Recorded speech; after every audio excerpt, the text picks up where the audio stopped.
Y'all asking me if I'm outside? No. Oh, earpiece. My bad. My bad. Hold on. What is it? Monday? Is today Monday? Hey there, besties. Oh, there we go. Is it New York? Yes. Am I there? Hell no. Okay. But I was just showing the snow.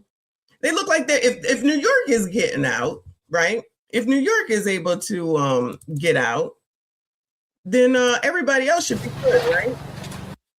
It looks like they're doing pretty good, right? Now, this is not right now. I think this may have been like yesterday or something. So today should be even better. They shoveling out. Y'all shoveling out. Where y'all at? Y'all got everything taken care of, or you still snowed in, and what the heck is going on? Cause it's like it's a little bright outside, but from what I understand, it's like 20 degrees. It's like 20 degrees outside. So now it's brick. Now it's brick. What's the temperature where y'all at? So allegedly, okay. I am going to I have a plane for tomorrow, y'all. Lord help your people. And it's supposed to go out in the afternoon. So we'll see. I don't want to go all the way up to the airport and then nothing happened, but they was trying to. I think I was telling y'all I was supposed to be 5 this morning. I was like, I'm not trying to do that. I'm not trying to. So now I got one for tomorrow. So we'll see. So no work tomorrow. No work today. 35, 18 degrees. Not 18 degrees. Oh, let me turn the light on. Not 18 degrees. What the hell? What the hell? What the hell? 3 feet in Cleveland. Shout out to CIPU and Legend in Ohio. 25, but it feels like 11. Did y'all go outside? Because I heard it was gonna be windy. I thought it was gonna be windy today, from what I understand. 27 degrees. OMG.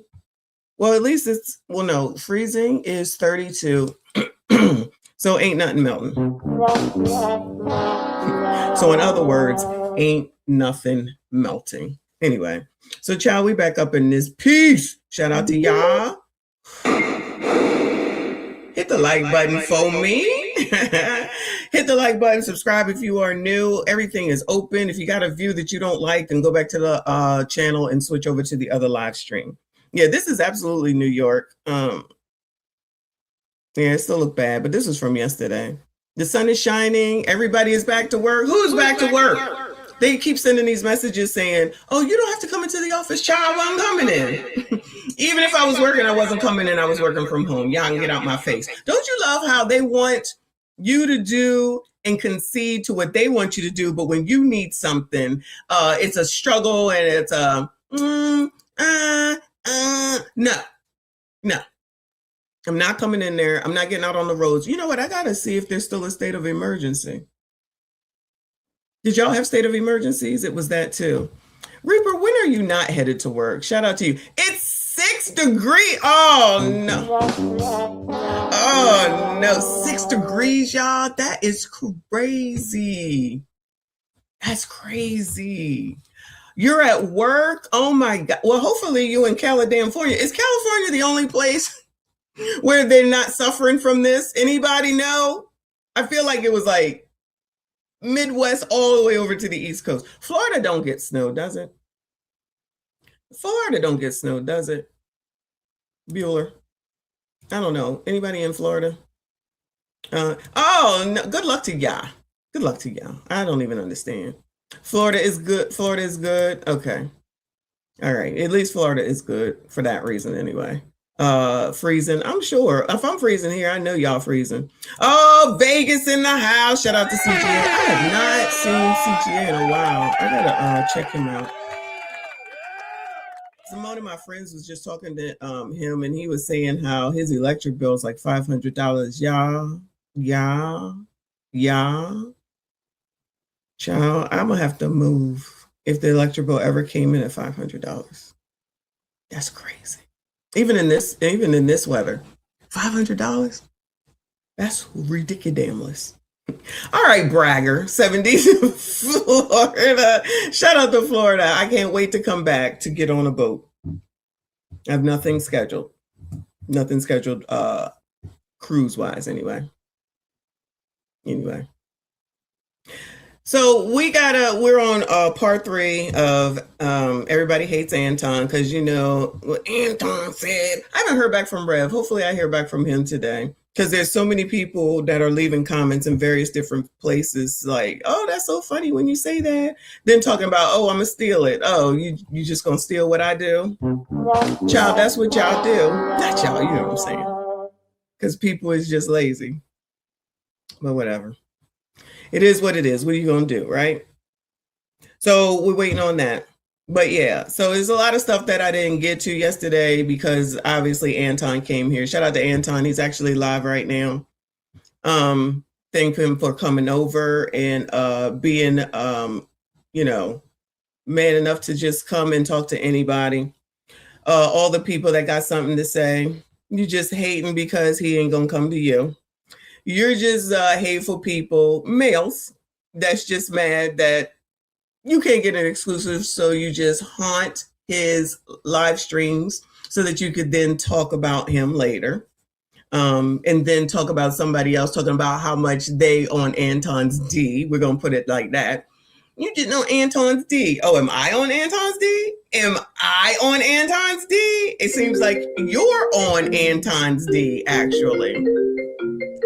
But you know, what kind of mess is that, right? You gonna talk about what I'm doing when you're doing the same thing? Yes. How you gonna talk about what I'm doing when you're doing the same, when you're actually the one stalking his page, waiting for him to do something? Because them views be viewing, don't they? Because them views are viewing, aren't they? As y'all beg for money. I ain't even gonna get into it. Don't trust Whitey, everyone. Good. Says that dude was begging online yesterday. What dude? Which one? Child, there's so many. Child, there's so many. But don't trust Whitey, everyone.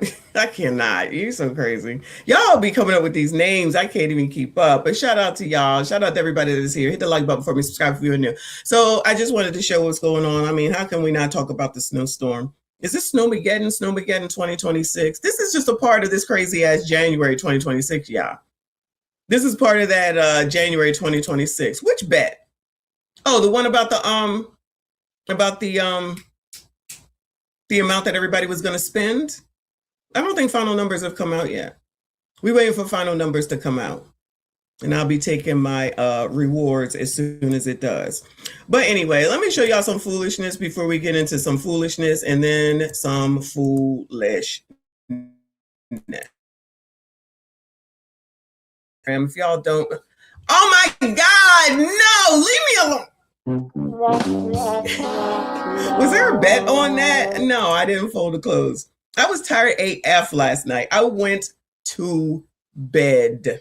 I went to bed. I was tired. I feel better today. I got good sleep. I didn't have to wake up to an alarm. I didn't have to wake up at 4. I didn't have to wake up at 6. Like, I slept. And I'm happy about that. I'm glad. So I got coffee right now. I forgot to bring a protein shake. And then I got water. I had oatmeal. You know I'm gonna be hungry. This is amazing. You know I'm gonna be hungry soon, damn enough. So shout out to all of y'all for hanging in there. And of course, this, he don't have the nerve to call me his own personal terrorist. This is my own personal terrorist, y'all. Good morning, Trinidad. Too early for yelling. Let Fridge Boy yell and cry. Lord help your people. Anyway, if you know, you know. We'll get to all that in a second. But let me give y'all some foolishness before we get into it, child. This is too effing funny. Well, no, let me go here first. All right. For all you sassy straights that's trying to act like you doing something out here. How dare you go to the gym? How dare you try to improve your life? How dare you try to lose weight? How dare you try to lose better? This has something to say to y'all. I think that men that go to the gym a lot, like obscenely a lot, like 6 to 7 times of the week, or like breathe, eat, sleep the gym, have small penises. Because why are you there every day? Don't you have hoes to text? Why does the staff know you by name? Like, why are they greeting you like a coworker? Something is off. Like, 3 to 4 days makes sense, but any amount after that, you're overcompensating. Like, you have to be overcompensating for something that you lack, and I know exactly what you lack. Lame. Y'all don't realize that the real riz comes from personality. Like, do y'all know who Jeannie Buss is married to? Jay Moore, a comedian. Because he uses jokes to get inside that multi-million-dollar box. Y'all are worried about the wrong thing. You're worried about muscles. You should be worried about jokes. You think your macros are going to get you a bad bitch? No. Like, what is your personality outside of protein powder? Like, seriously, what would happen if someone takes your shaker bottles away? Withdrawals? Probably. And that's another thing y'all need to accept. Pre-workout is just cocaine. It is. Honestly, if you go to the gym that much, I think I'm just not your taste. And by not your taste, I don't mean black women. I mean women, period.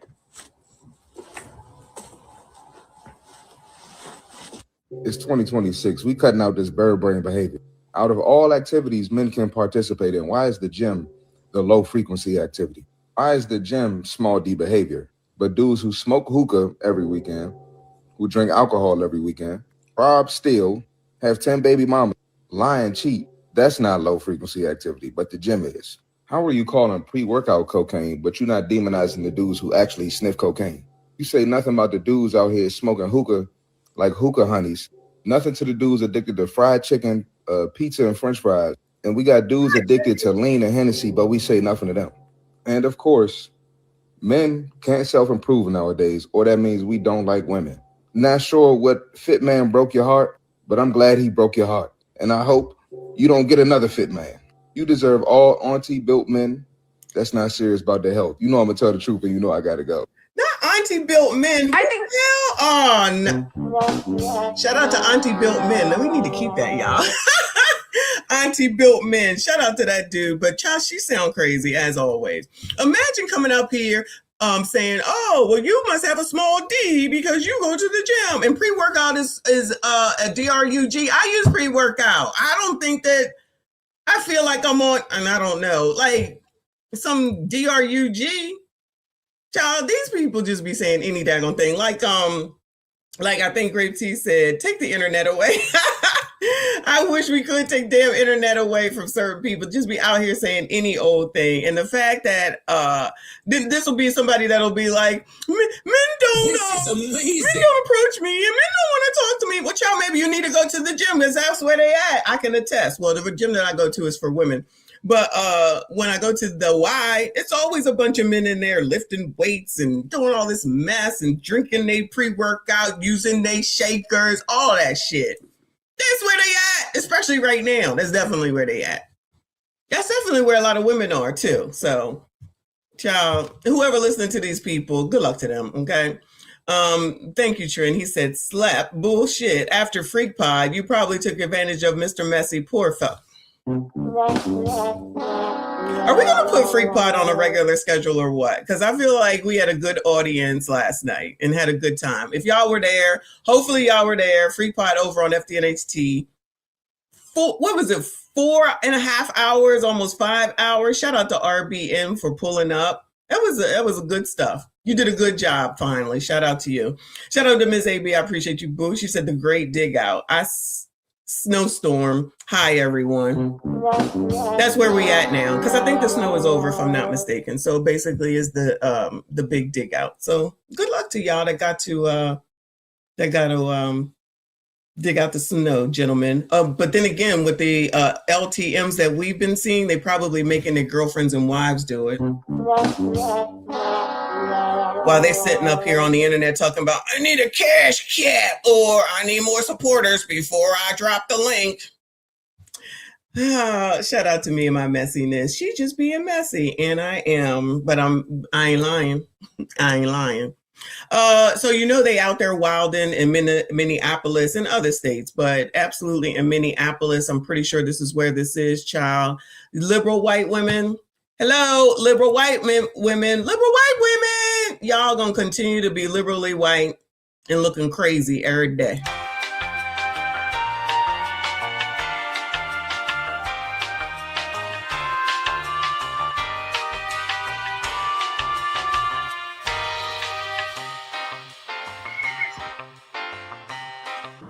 kind of shit is that? All right, now I want to act up. Hold on.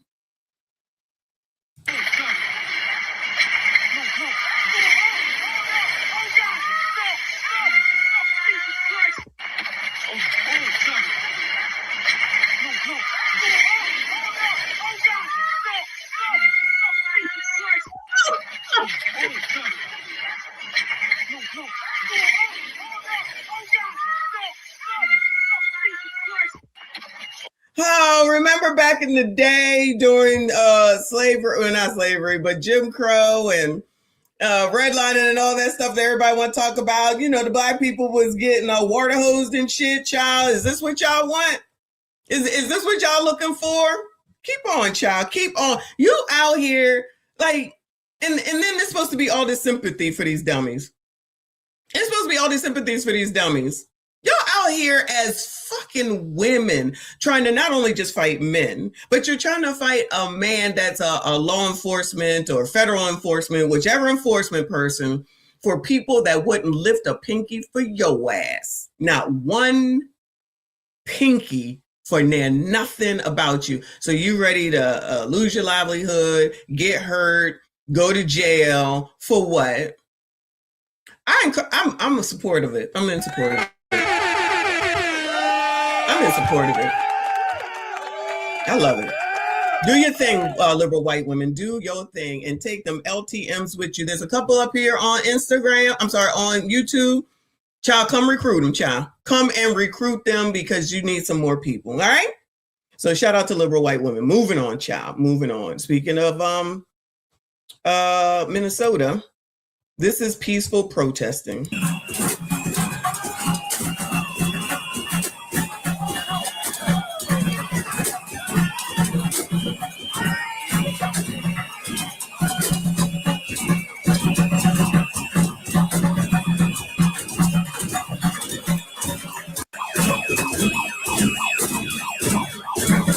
So why is it that home to suites gotta suffer? Why is it that this is okay and acceptable, but Timmy, Jakey, Illy, and that AG ain't saying nothing? Nothing. Child, this is peaceful protesting. Now, shout out to Generation X. Excuse me. This would not be considered peaceful.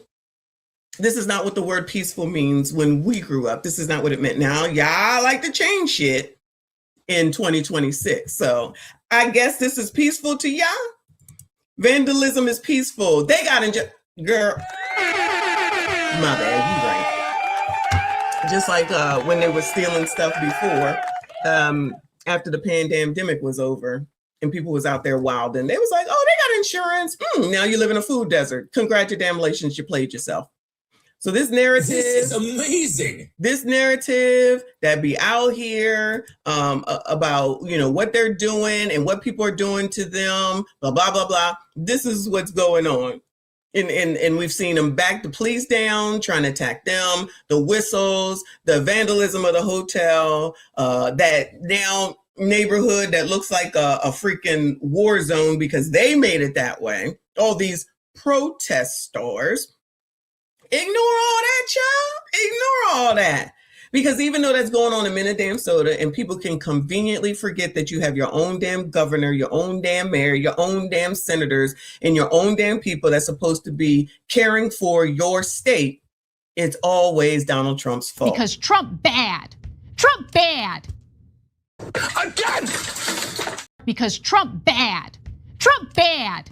Going, you're being a racist! Racist!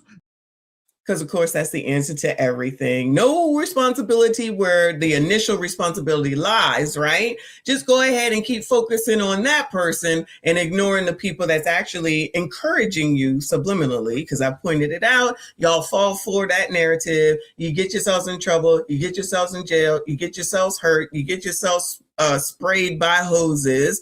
You're out here in the freezing cold. Because if it's cold here, it's more freezing there.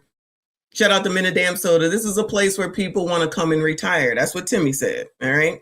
So now we know that there is another SHOOTing that happened over here. So let's see what's going on there. And then we'll get into the other stuff, child. Let's see. Today Show, 2 hours ago.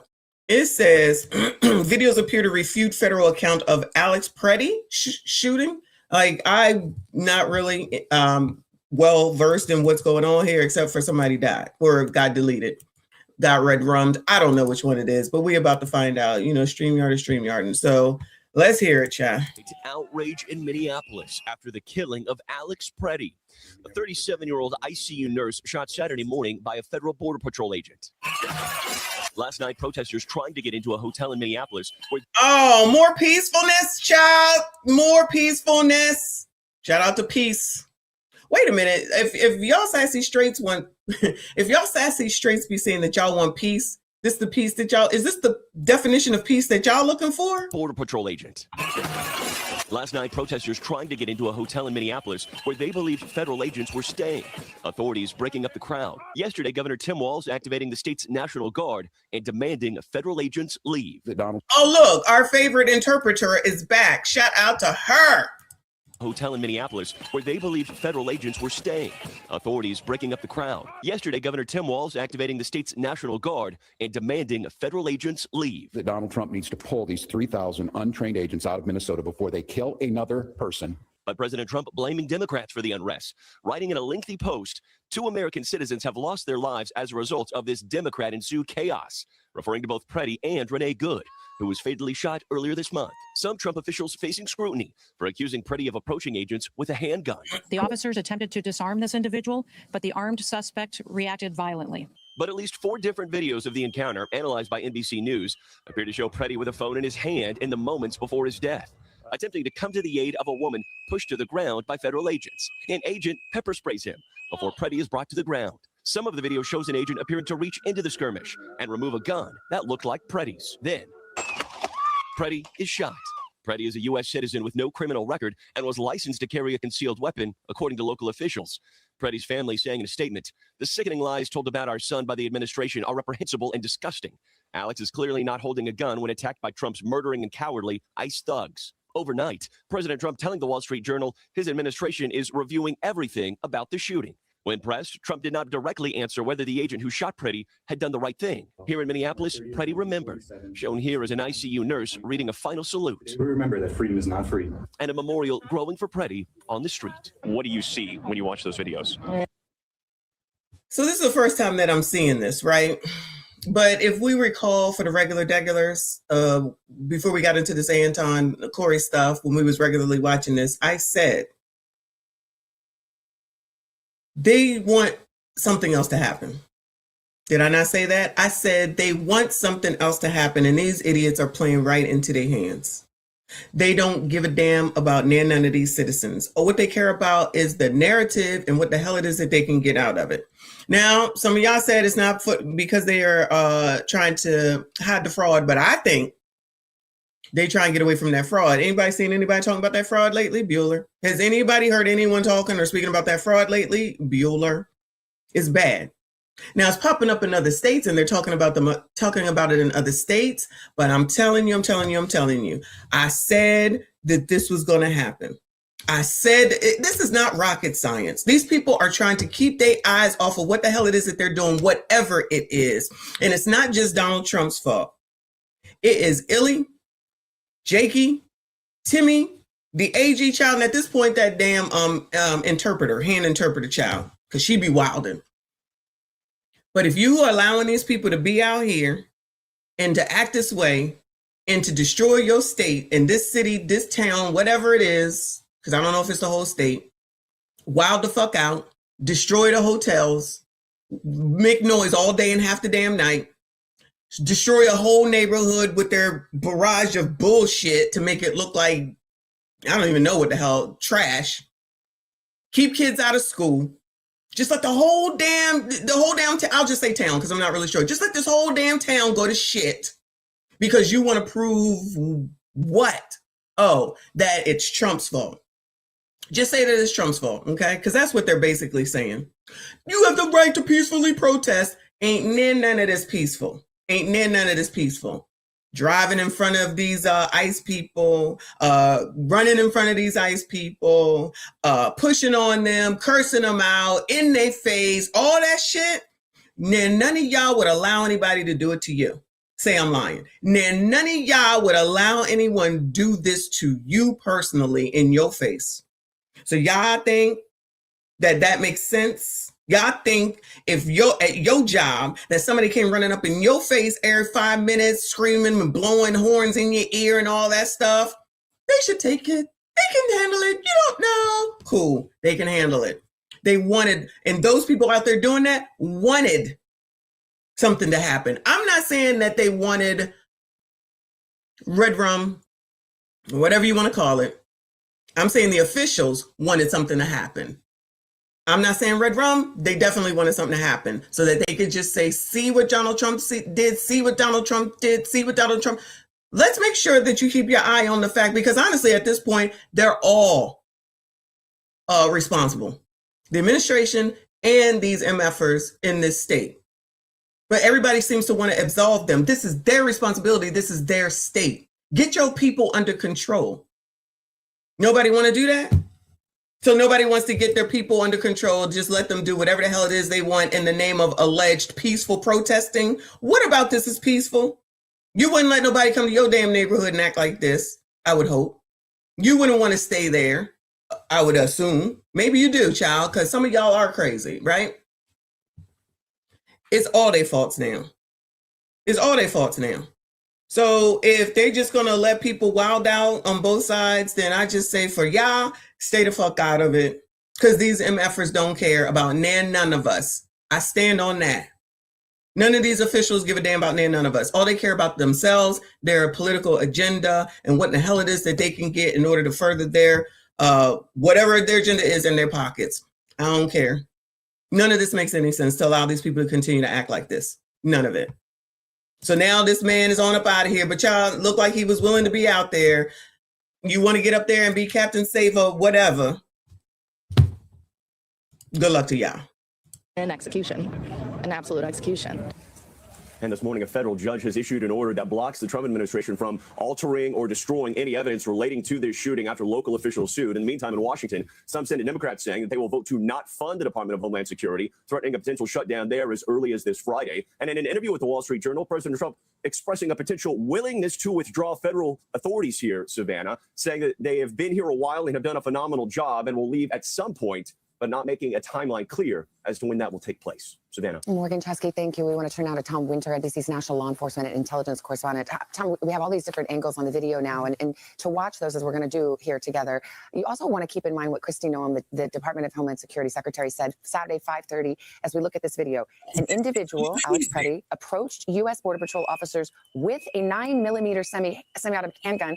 The officers attempted to disarm this individual, but the armed suspect reacted violently. Do those words match the images that we've seen? Well, it's not just a question that reporters have. I've been reached out to a number of people in law enforcement, including people who've worked for DHS, that have real concerns about those statements and the credibility of them. But we can look at this video and tell for ourselves. We're looking at it here. We're looking in that moment when the frame stops right there. It's highlighted. That's when one of the CBP officers is reaching in and grabbing the gun from him. We've got a second video that we want to show you, a little bit of the encounter leading up to it, a little bit to your point, Savannah. This is the slow motion now of when that 9mm Sig Sauer is pulled out from the back. Here's the second video. We can play it from here.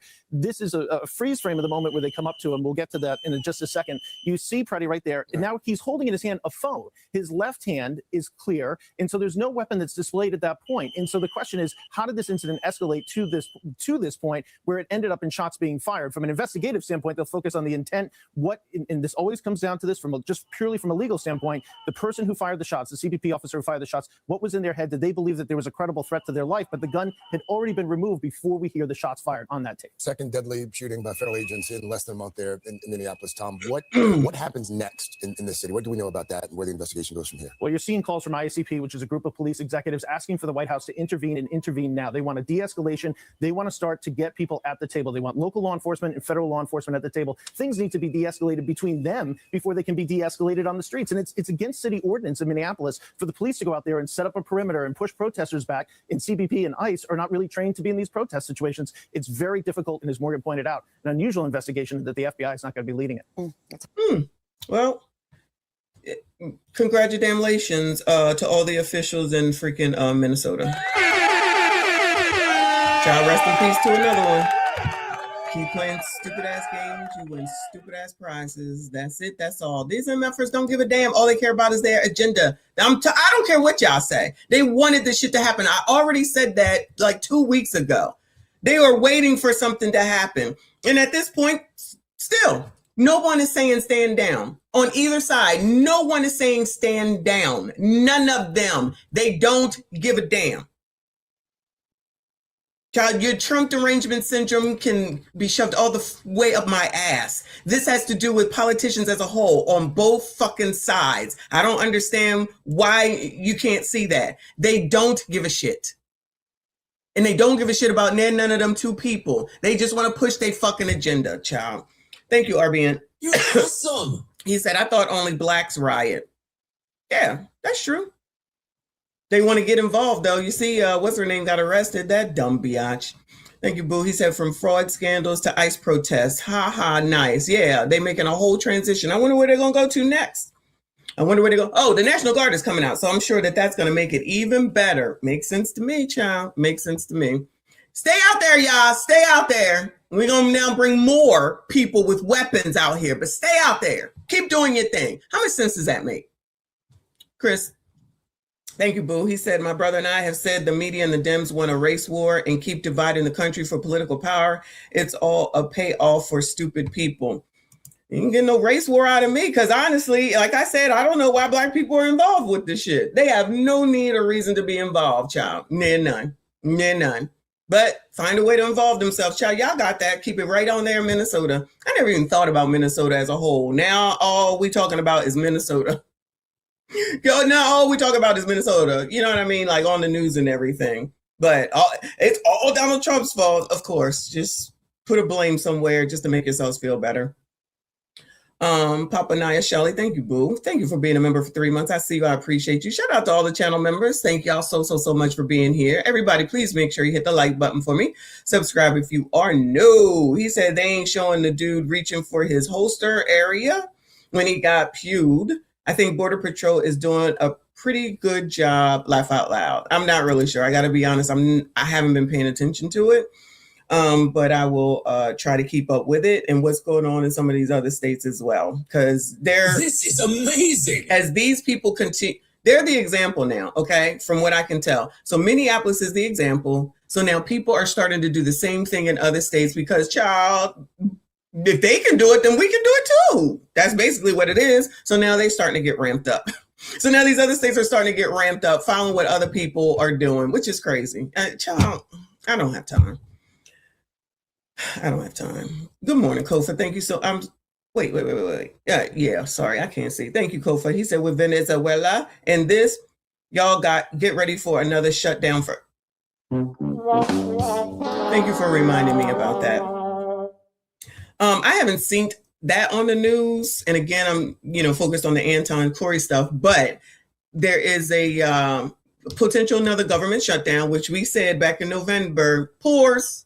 I said, get ready just in case they take it away again. Don't spend all your money on Christmas because that's what they want y'all to do. They want y'all to spend the money. They want y'all to consumerize, and y'all claim y'all don't like consumerism, fake poors, y'all too.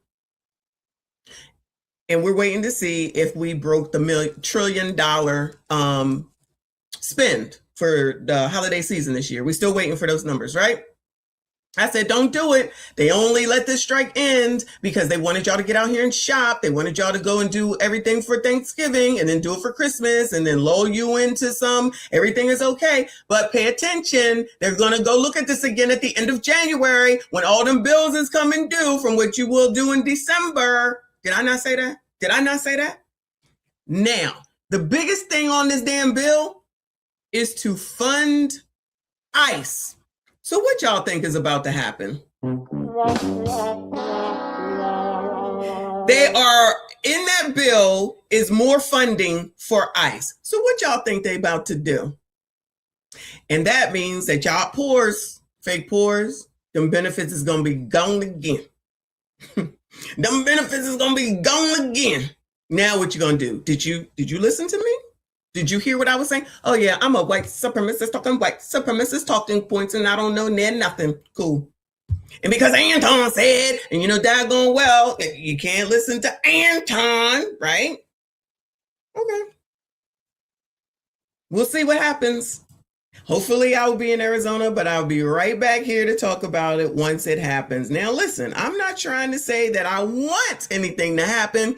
I just be saying, amazing. I just be saying that's what being prepared means. So you don't get money and spend every single dime of it. You save it and you wait for an emergency. Okay. And then you'll be saying that's Donald Trump's fault too, which at the end of the day, it's your fault because you were told. You were told. Now I could be wrong, but I'm going to go ahead and say that the Democrats are not going to allow that bill to go through. Now, unless they back there somewhere trying to figure out a way to work together, which it doesn't seem like they're trying to work together. Maybe they are, and I'm wrong. I haven't been paying attention too much. I could be wrong. And I have no problem with saying that I was wrong. Okay? So we shall see. But if I come back on Sunday, praise the Lord, and the government is shut down, I'm going to be lighting up a live stream. And I'm going to be like, Pores, fake Pores, come on over here and talk to me, child. What did you take heed? Shout out to take heed to the message. Did you take heed to my message? Did you save some money and get ready for all this? Or did you spend a lot of money on Christmas? A man-made holiday. That's what y'all say. I love Christmas though. When my kids were little. I love so off subject. I love doing what we did is that we would have presents under the tree that were wrapped, but then when they go to bed, I'd have open presents like Santa Claus came. So it would be a bike, some games, some clothes all set out. And so they would come down and they would see all the open stuff. And then they would go after that and then they would open their presents. So they kind of get both. So yeah, it's fun. It's fun with kids with Christmas. It changes when you get older. You know what I mean? Now it's like, whatever. Just I want to go out to eat. Child, you know I'm going to eat. Night J, thank you, boo. She said, my 13-year-old son has made $45 since the snowstorm. Child. Whoop, wrong one. Shout out to the entrepreneurial spirit of a 13-year-old that's not out here remonizing. I'm jelly. I would have made $3 and a pocket full of candy legally. Child, DoorDash was offering +8. Child, I almost went out there. I keep DoorDash on hand because remember I told you the whole family was DoorDashing during the pandemic. I keep DoorDash. I keep it. I was like, $8 on top. That was some good money, y'all. But I just couldn't do it. Because I was in here with y'all. I blame y'all. Anyway, let me see. Moving on to Minneapolis. Businesses near Alex Pretty's fatal shooting reopening. Cool. Many businesses in the area are struggling. Many employees are afraid to come to work, and some customers are staying home. And now, for dozens of the immigrant-owned restaurants, many of them on East Street, another traumatic event right out from their front door, in fact. Saquon Live Force in that neighborhood with more and the growing memorial. Good morning, Say. Hey, good morning. Yeah, as you mentioned, we're here at the memorial just along Nicollet Avenue, also known as East Street, home to many businesses owned by people of color, immigrants as well. You can take a look at this memorial for yourself just to see. Oh, people of color, BIPOCs. Oh, you heard that, right? Many people of color. That's just not blacks now. Black people, you done lost the people of color now. It includes everyone now. Hey, good morning. Yeah, as you mentioned, we're here at the memorial just along Nicollet Avenue, also known as East Street, home to many businesses owned by people of color, immigrants as well. You can take a look at this memorial for yourself just to see how much it has grown. We got here a little bit before 5 o'clock this morning, and we saw people up and early, Adam, dropping off fresh flowers, lighting candles, paying their respects, taking their moments of silence. Of course, to remember Alex Pretty, who was shot and killed here by a federal agent on Saturday. As you mentioned, a lot of these businesses have witnessed this stuff for themselves as well. You talk about Glamdell Donuts, obviously that first video circulating on social media that everyone is talking about around the globe came out of there. And so a lot of these businesses are not only, trying to deal with all of this and kind of, of course, mourn the death and see what they saw here, but also we are hearing from them for the first time. They actually posted a message on Instagram yesterday saying that we have heavy hearts today and will for many to come. We've had this view every day for almost 13 years. It will never be the same. The experience we had yesterday will haunt us all for life. Alex Pretty will live with us forever. They go on to say, things are going to be tough here for a while. Making donuts is hard work that takes people and time, and everyone is traumatized right now. Please give us a little time to recuperate, but please also support us. We have families to take care of that we love dearly, so your support is instrumental in navigating this tragedy. Glamdell says they will be closed today and tomorrow, but will open back up for business on Wednesday. Meanwhile, Good Grocer, just along Nicollet, also is opening back up today with reduced hours. They've been closed for the last couple of days here. They've also released a statement saying, we remain hurt and angry at the ICE Act. So they were already closed before the Pretty shooting, right? Thank you, LaShawn. I appreciate you, boo. So they were already closed. Why were they already closed? Why were they already closed? Why were they already having issues before this happened? Maybe because of the peaceful protesters fucking around. Because if an ICE person came into the what is this, a donut shop? If an ICE person went to the donut shop, they would have been following, terrorizing, allegedly. If somebody were into, I guess this is a grocery store, Good Grocer. If an ICE person went into the grocery store, they'd have followed them and F that all up because they didn't care.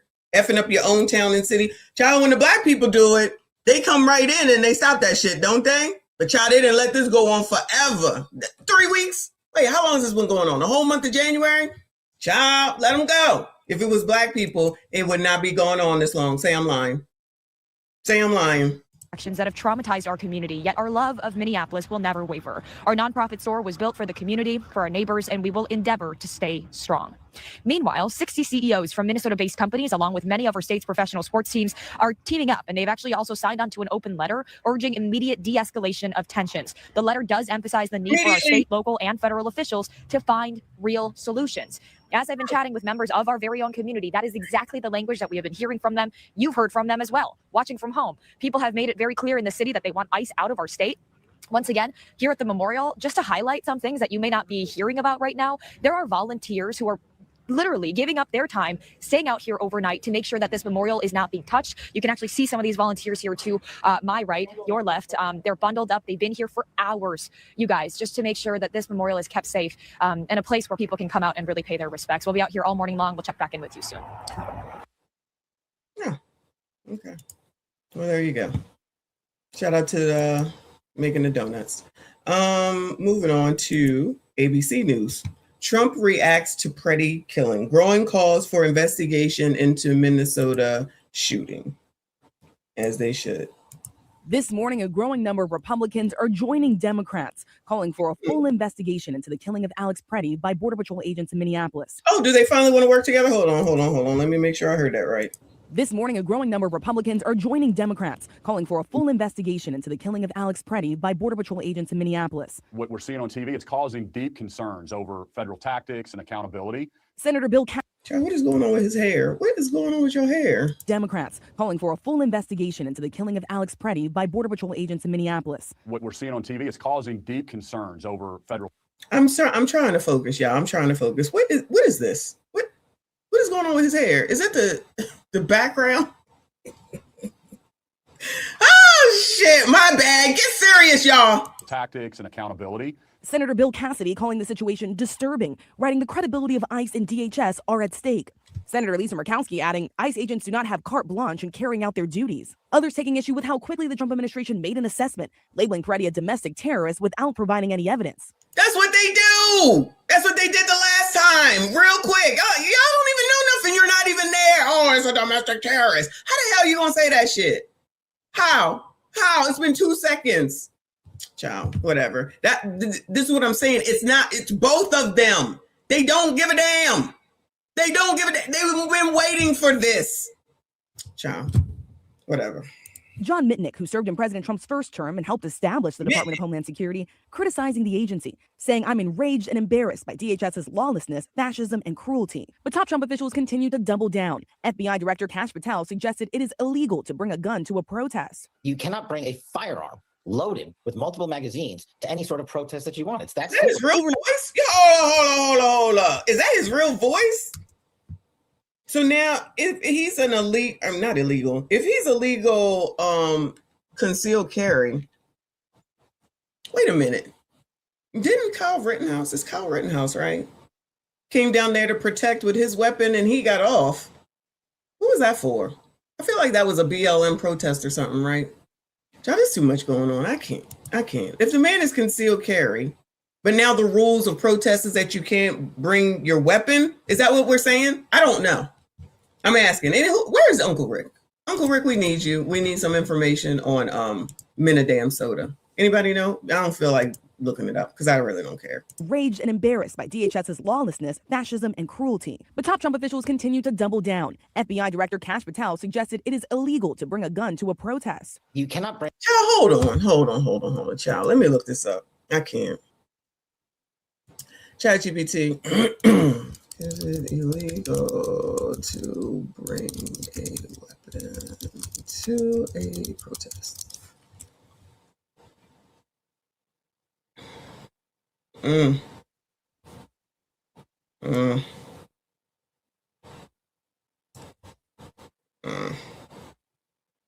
Let's see. It can be illegal. And even when it's technically legal, it can still get you arrested, detained, or charged depending on the state, the city, and the type of weapon. What's generally true in the U.S., bring a weapon to a protest is risky and often illegal. Wait. It can be illegal. My bad. Bringing a weapon to a protest is risky and often illegal because protests are frequently treated as sensitive areas or become unlawful assemblies where weapons laws get stricter fast. When it's usually illegal, it's commonly illegal to bring a weapon to a protest. If the protest is declared an unlawful assembly, the weapon is banned in that state. You're near certain locations. Look at the locations, the government buildings, courthouses. Child, they never go there. And I said that too. Why are y'all not down in front of the government buildings demanding that your legislature people do something about this? Nah, y'all want to be out here at the fucking hotels, child. Schools, campuses, polling sites, airports, some parks, and special events. I don't see hotels on here. Or donut shops or grocery stores.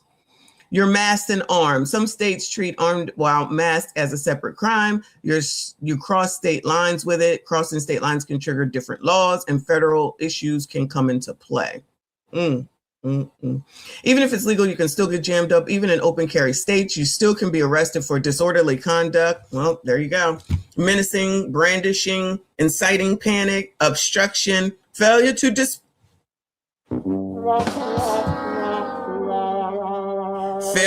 disperse, or if someone claims you were threatening.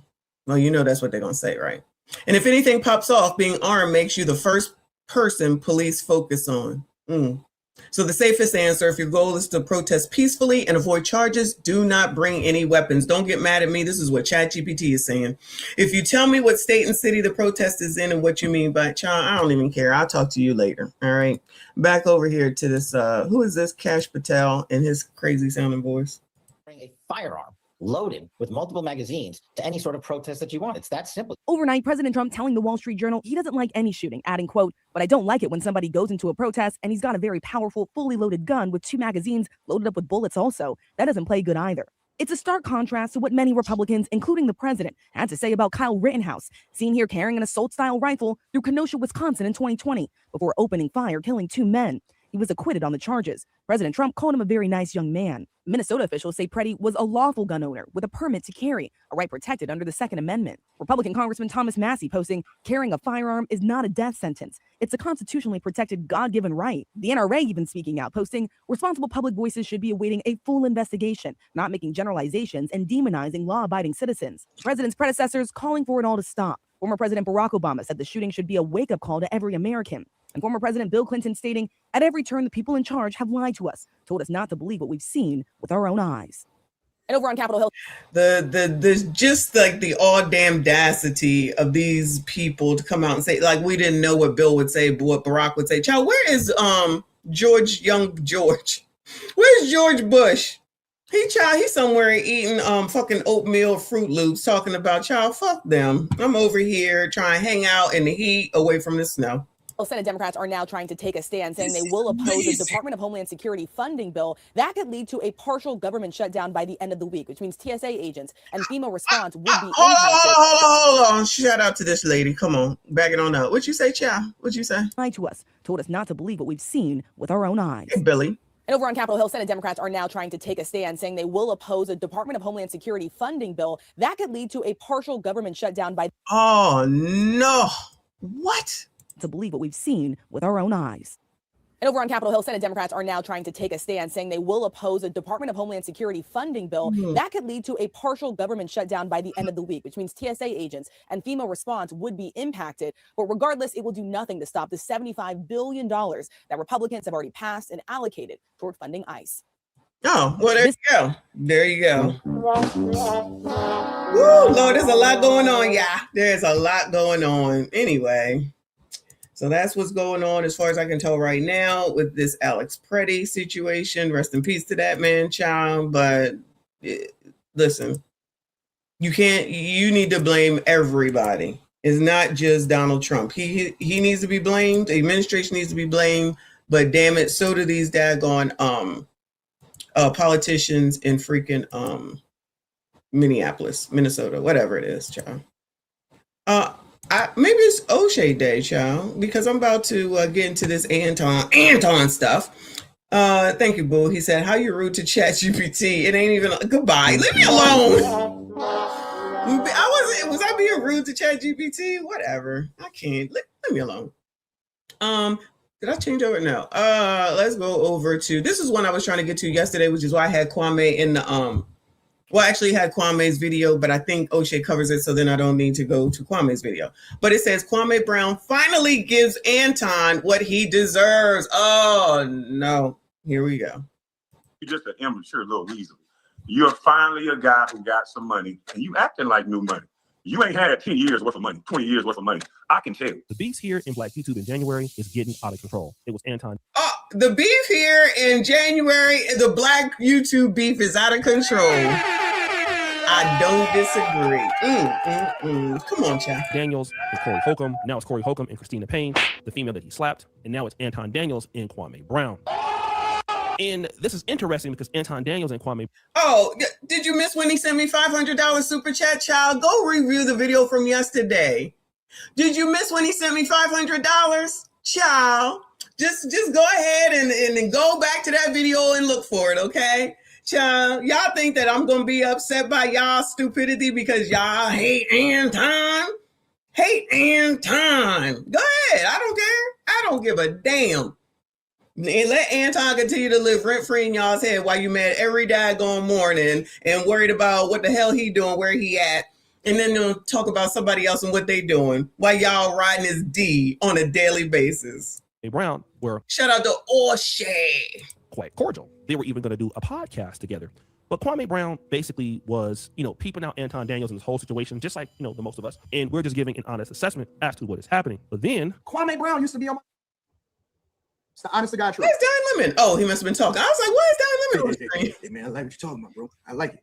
Used to be all the time. All the time. Used to be on my. I don't know nothing about all on my. I'm keeping it 100. And then Anton Daniels will continue. He caught a wave, and that's how he was able to build up his platform to get to whatever his subscribers is. But Kwame Brown hit a ceiling. Because what we all realized was that Kwame Brown wasn't as good as the wave that he was riding. So now, what is he doing? He's trying to figure it out. He's trying to figure out the content side. He's trying to do all of this. He's trying to do all of that. And I respect it. I respect the game. That's the name of the game. He's not able to grow his platform based off of his own analysis, based off of his own content. And so, he do these dusty ass live streams where it's just him off camera. Yeah, because you know me. And it's cool. You know what I'm saying? So Kwame get the stimmy pack like everybody else. But what's embarrassing is because Kwame is supposed to be better than the dusty he's spending all of his time hanging around. Now, this is very interesting because Anton Daniels is going in, and Kwame Brown had made a video basically in which he responded to Anton Daniels' criticism. That I'm on camera. I don't have to play tough. I'm not you. You are a fool. But if you said that I'm like a chick. Sassies, shout out to the Sassy Straights. Y'all are doing the damn thing this month. Shout out to the MSGing every day. But if I get upset with you, I'm gonna do it. I'm gonna handle it myself. If you get upset with me, you got to call another grown man. What are you talking about? You got to call another man for me. And unlike you, dumbass boy, I turn my camera off because I'm not chasing clout. I don't give a about this YouTube. I don't. You telling me I want to be a content creator? You go back and look at one of my lives where I'm talking to my brother about being a content creator. You dummy. I know you got a little fetish about sucking D and all this. I understand you like to talk to men like that, but that's not gonna get me out of character. I don't got no wife. I don't got none of that. You do, and I'm gonna show you why you should leave like me alone, and you should leave Corey alone too. But now you. Damn, it's a problem with having a wife. What in the world? If y'all don't SYCBM up in here, want to play tough guy, so let's play tough guy. What is it for a man to gain the world but lose his soul? You clown ass boy. You just like Charleston White was at a basketball game, and some other dudes walked up to you asking you about me. What do you do? Do you know that no dude in their right mind would come up to me and ask me about you? No dude in their right mind would come up to me and ask me about you. Now, see this video. Well, nobody knows Anton for the most part like that, like they know Kwame Brown. Can we be honest right now? No, people know Anton that are on the internet. He got a lot going on TikTok. You know, I can't stand that place. Probably Twitter too, but I don't go there either. Can't stand it. So, like Kwame, a lot of people will know you because you're former NBA basketball star, of course, right? Nobody knowing Anton like that, so nobody would come up to you like, what are we doing? What are we talking about? It would only be somebody from YouTube. No. Y'all wilding out. No, y'all are wilding out. I'm just saying. Y'all not leaving. Y'all gonna stay right here with this and these people. These men,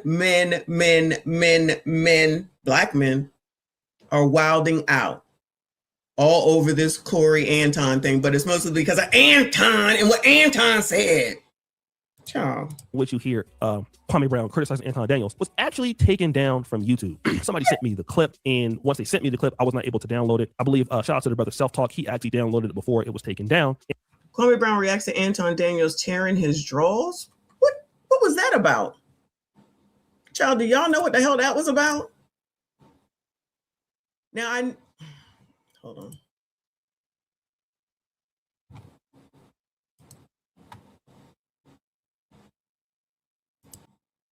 Now, I do believe that he had said that he thinks that Anton flagged him to get the video down. And maybe he did. I don't know. I haven't gotten to it, but it does say it's removed for violating YouTube's terms of service.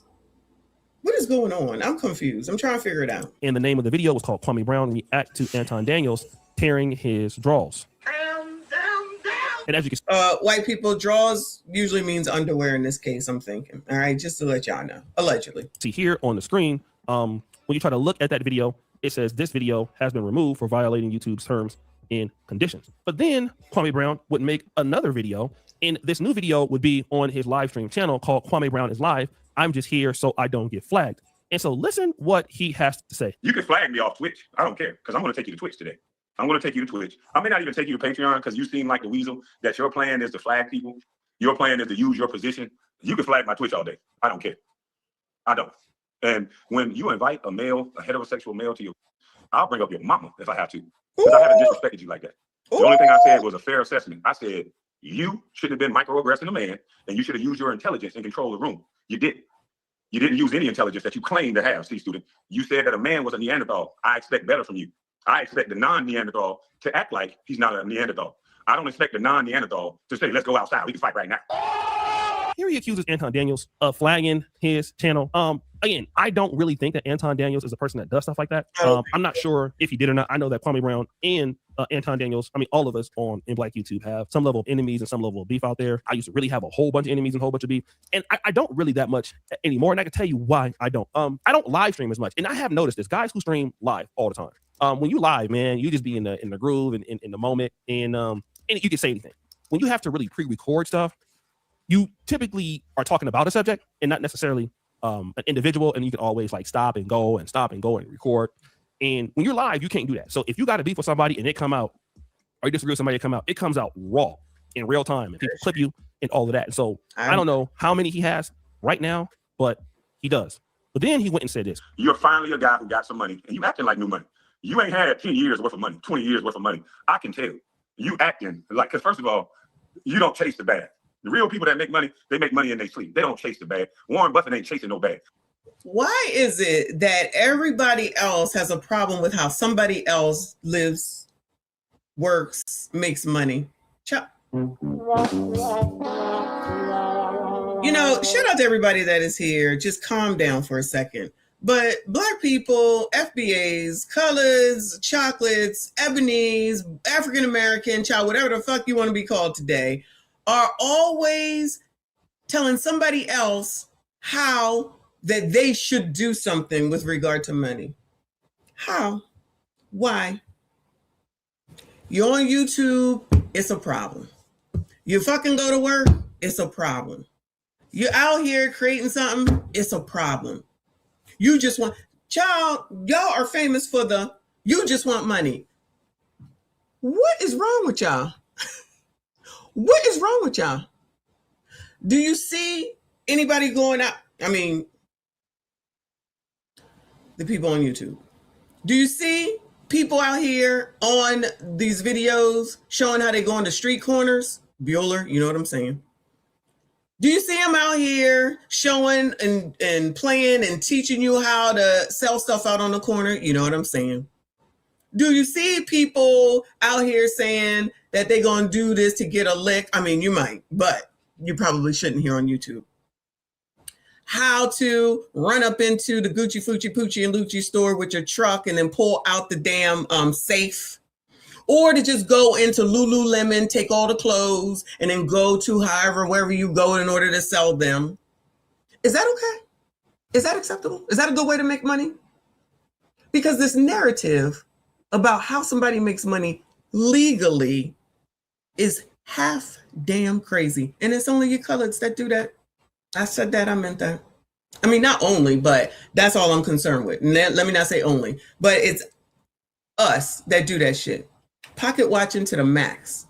Pocket watching to the max to try to tell somebody that they doing something wrong with regard to money. How? Child, you can't even be up here and just do YouTube without somebody saying you just want money.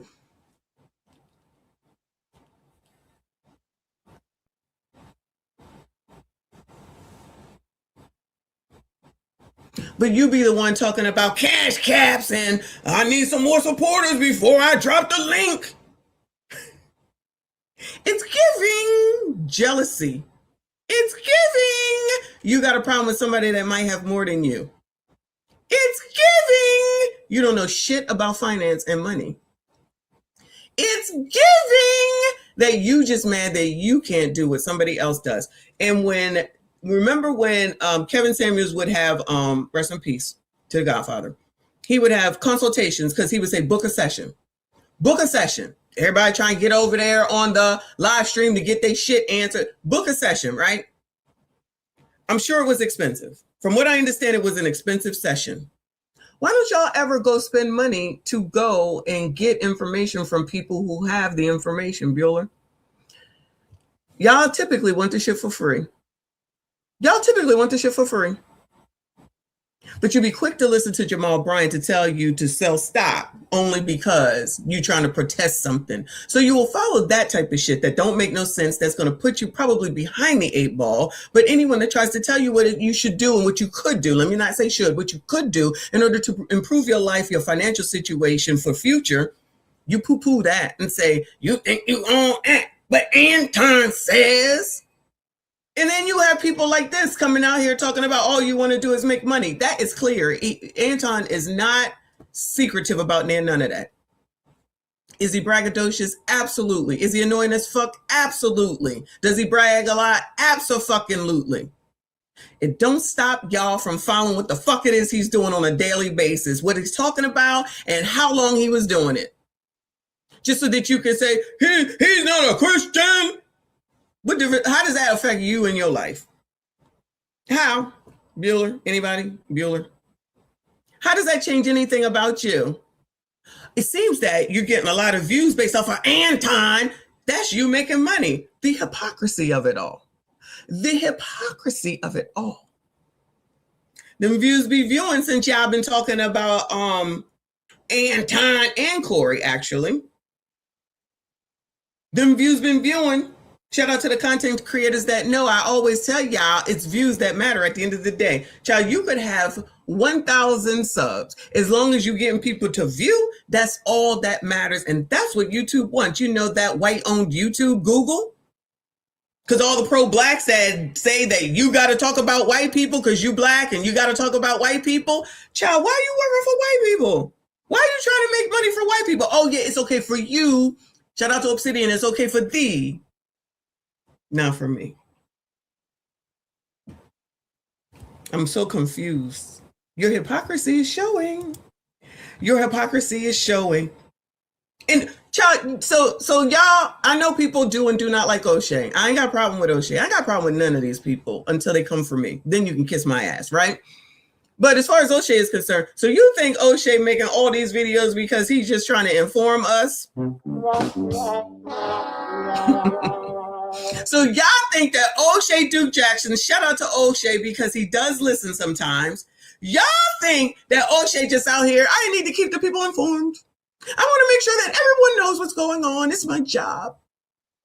So y'all don't think he getting paid? Child, O'Shea says that shit in plenty of his videos. Yeah, I'm making all these videos and I'm getting paid. And then he flips the money up or he does all this. So y'all ain't seen that, none of that. Y'all ain't never seen that, none of that.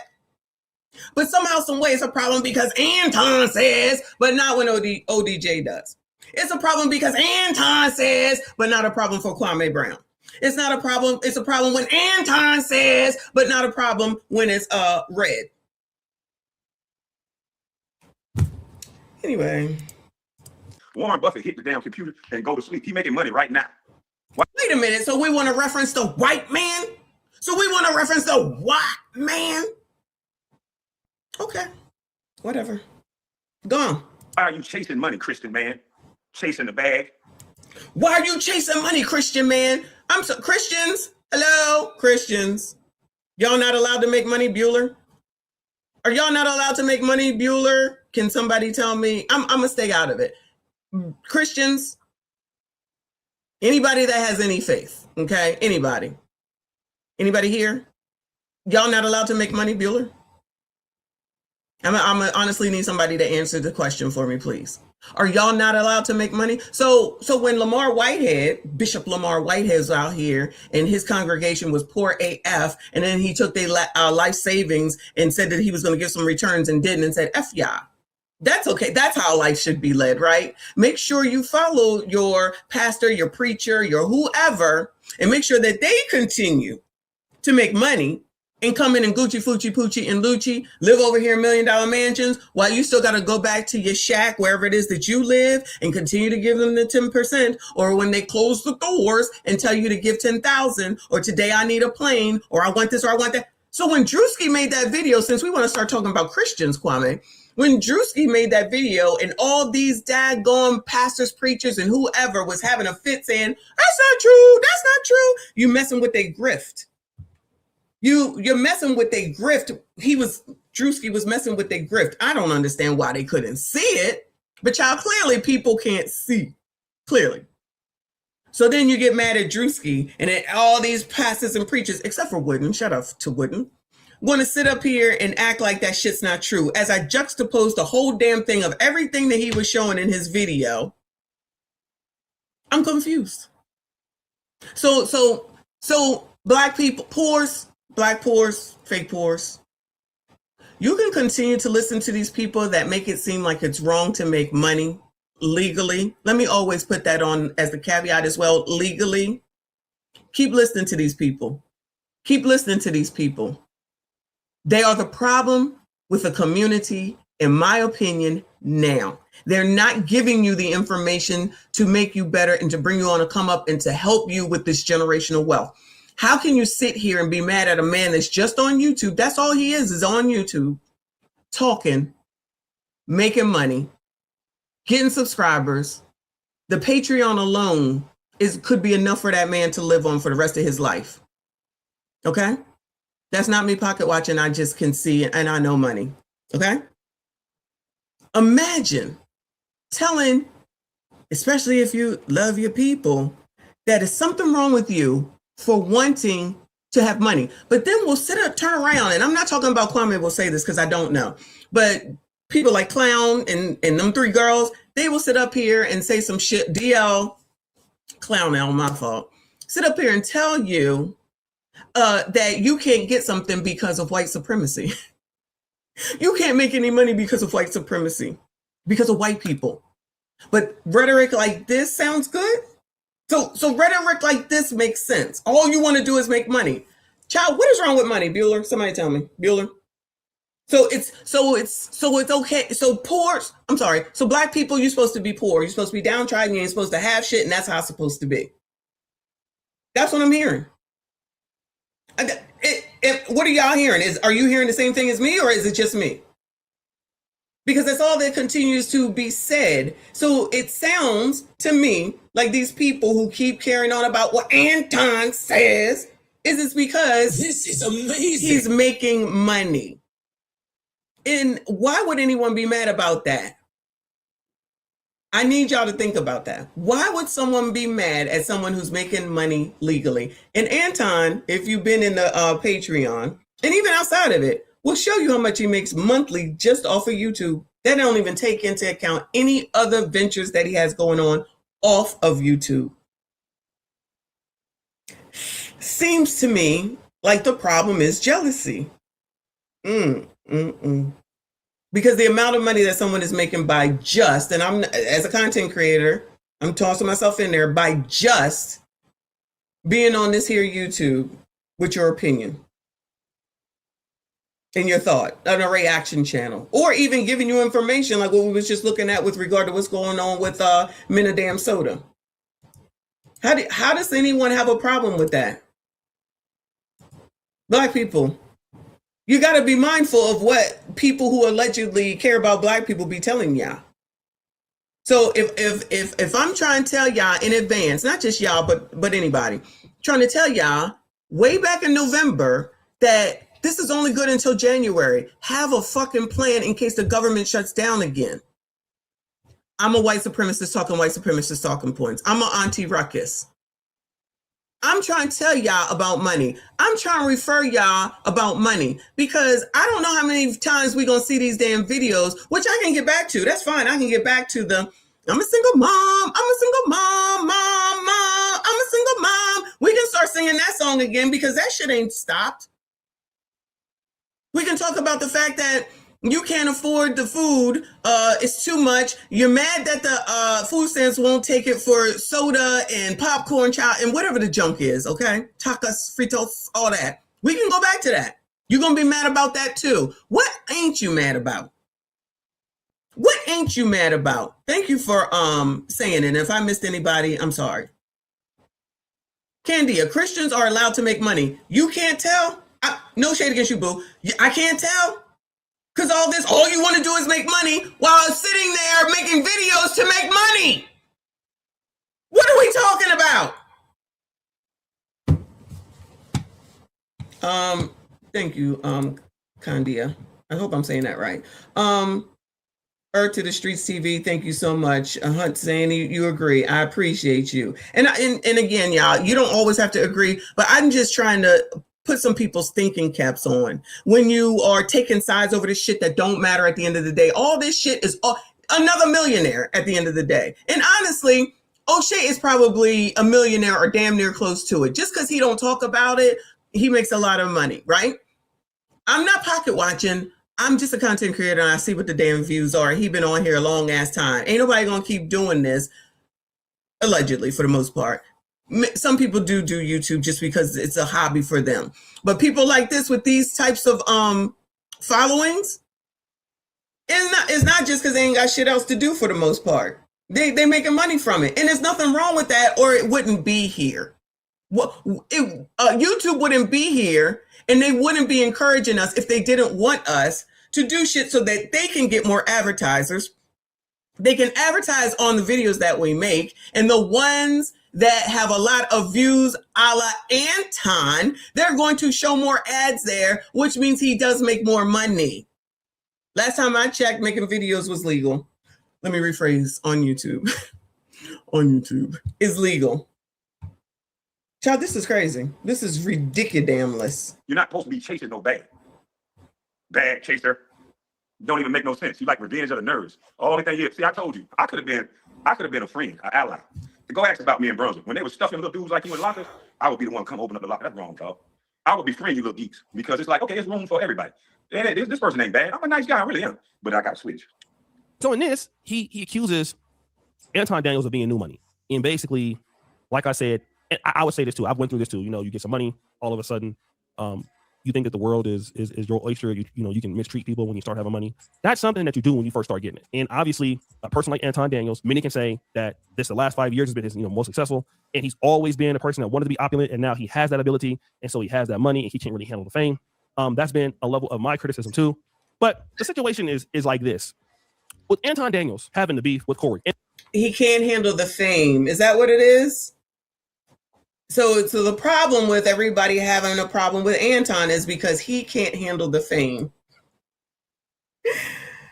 Oh my God. And then people weighing in on the beef with Corey. And I've seen Anton Daniels weigh in on a whole bunch of stuff. I've seen him weigh in on people in the black community that get killed by the cops. I see him react to a whole bunch of stuff. Take a real strong position, even if it's non-caring. And so he's trying to say that Kwame Brown is fake because he was on his jock before. And now Kwame Brown has switched up. And people can switch up. But here is something that I've noticed on YouTube. You can't give people a reason for why they switch up. All right. And that's one thing that if you're a content creator, you have controversial style content like Fresh and Fit or Anton Daniels or Tommy Sotomayor. You make it difficult for people to support you after a while because the things that you start to say are just too outrageous, too outrageous, too outrageous. You knew you were going to go to Corey Holcomb's show. You knew there was going to be some level of combat there or problems there. So the person is polarizing. You know, you can only do two things. You can gain fans or you can not gain fans. But Anton is smart enough to just keep people talking about him. He doesn't care if it's good or bad. So when people switch up on you, well, you give them a reason to switch up on you by the way that you act. And again, certain content creators are very easy to be friends with long term. Like, let's say, for example, somebody like Mediocre Tutorials and Reviews, somebody like Lead Attorney. They would never put themselves out there in a way that's negative. All right. So in other words, shout out to RB, and I think he's here. We all have to be a monolith. So in other words, blacks, coloreds, African Americans, ebonies, choose whichever one. We all have to be a monolith, and we have to do everything the same. We have to do everything the same. Did y'all know that? Y'all, we'd be learning, all right? ODJ just said it. MTR would never do it this way. So, Lead Attorney would never do it this way. So,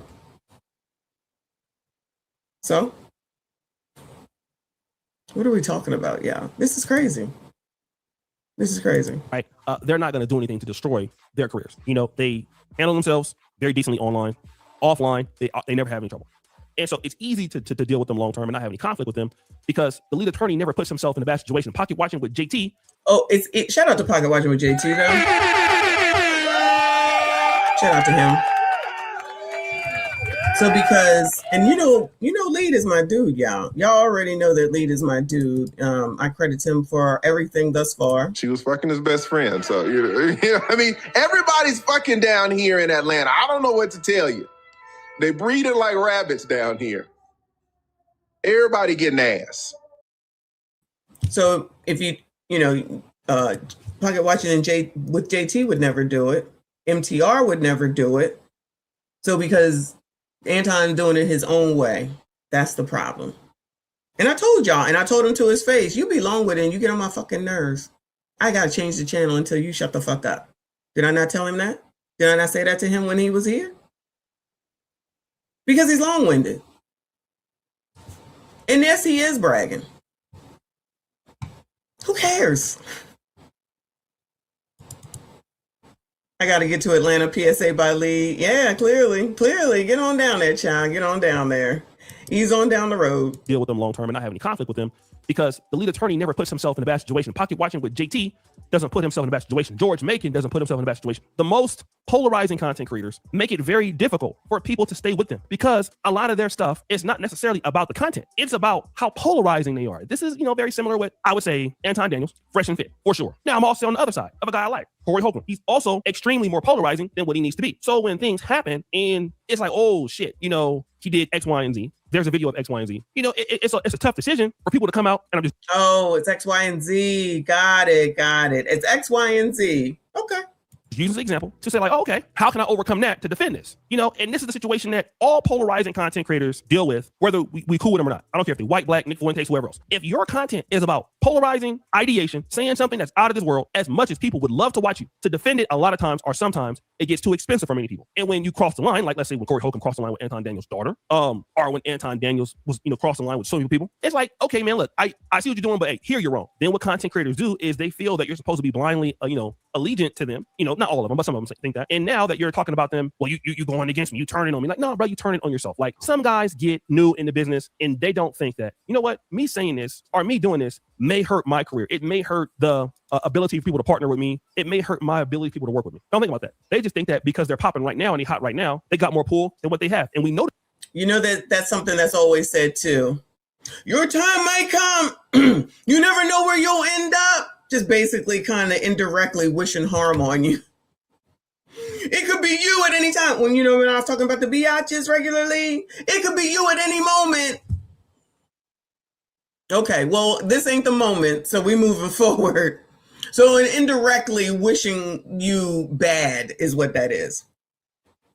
I love it. Shout out to the colors. Always coloring. Notice that when Anton Daniels tried to bring Mika on to the Corey Holcomb show, and Corey just had to tell him, you don't have that pull with me. But Anton Daniels in his mind feels that he has pull and that people are going to be loyal to him no matter what he does. And like I said, and that's the situation happening there with these guys. Like, you just can't do whatever the hell you want because your fan base and your echo chamber will support it. People are not always going to support it. And so as a YouTuber, as a content creator, you got to make it where it's not so expensive to deal with you. You can't be making bad decisions all the time, crashing out all the time, and making just dumbass decisions that will lose, number one, your YouTube channel or your audience based on some foolishness. And Anton Daniels is going down that route. Unfortunately, he's going down the route where, damn. Oh, he's going down the route where he's going to lose his YouTube channel. Really, O'Shea? Is that what you really think? Okay, I'm doing whatever the hell I want because I have money right now. And then if somebody else say something about what the hell I'm doing, then they're the problem, not me, which is complete silliness. So guys, what do you think? It's your boy O'Shea Jackson back at it again. So guys, what do you think? Child, this is crazy. I don't understand. But look, but wait, there's more.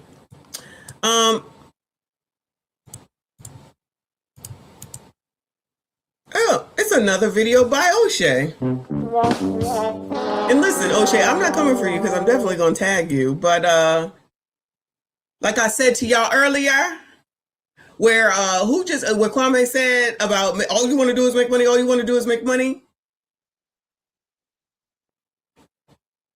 And all the rest of them. So this one is Anton Daniels is truly going out sad. Another video by O'Shea Duke Jackson. This one is from the 24th. So this is 2 days ago. I saw this video from the House of Hypocrites that said, Anton Daniels, I got money for war. And I thought it was pretty interesting because somebody emailed me and asked me, did they think that Anton Daniels was going to sue Corey Holcomb? I saw the video and I pressed play. Just how broke I am. Pac said, don't go to war unless you got your money right. I got my money right, and now I'm ready for war. This is interesting because Anton Daniels did say this about Corey Holcomb. Anybody that's friends with Corey, anybody that hang around that, hey man, don't do nothing, don't say nothing out of pocket, is a snitch. Is a hoe. He a snitch in every facet of the word. Is a snitch, he a hoe. Now, Anton Daniels called Corey Holcomb. He a snitch and a hoe. Is that a song? You a snitch, you a hoe. Let's make that a song.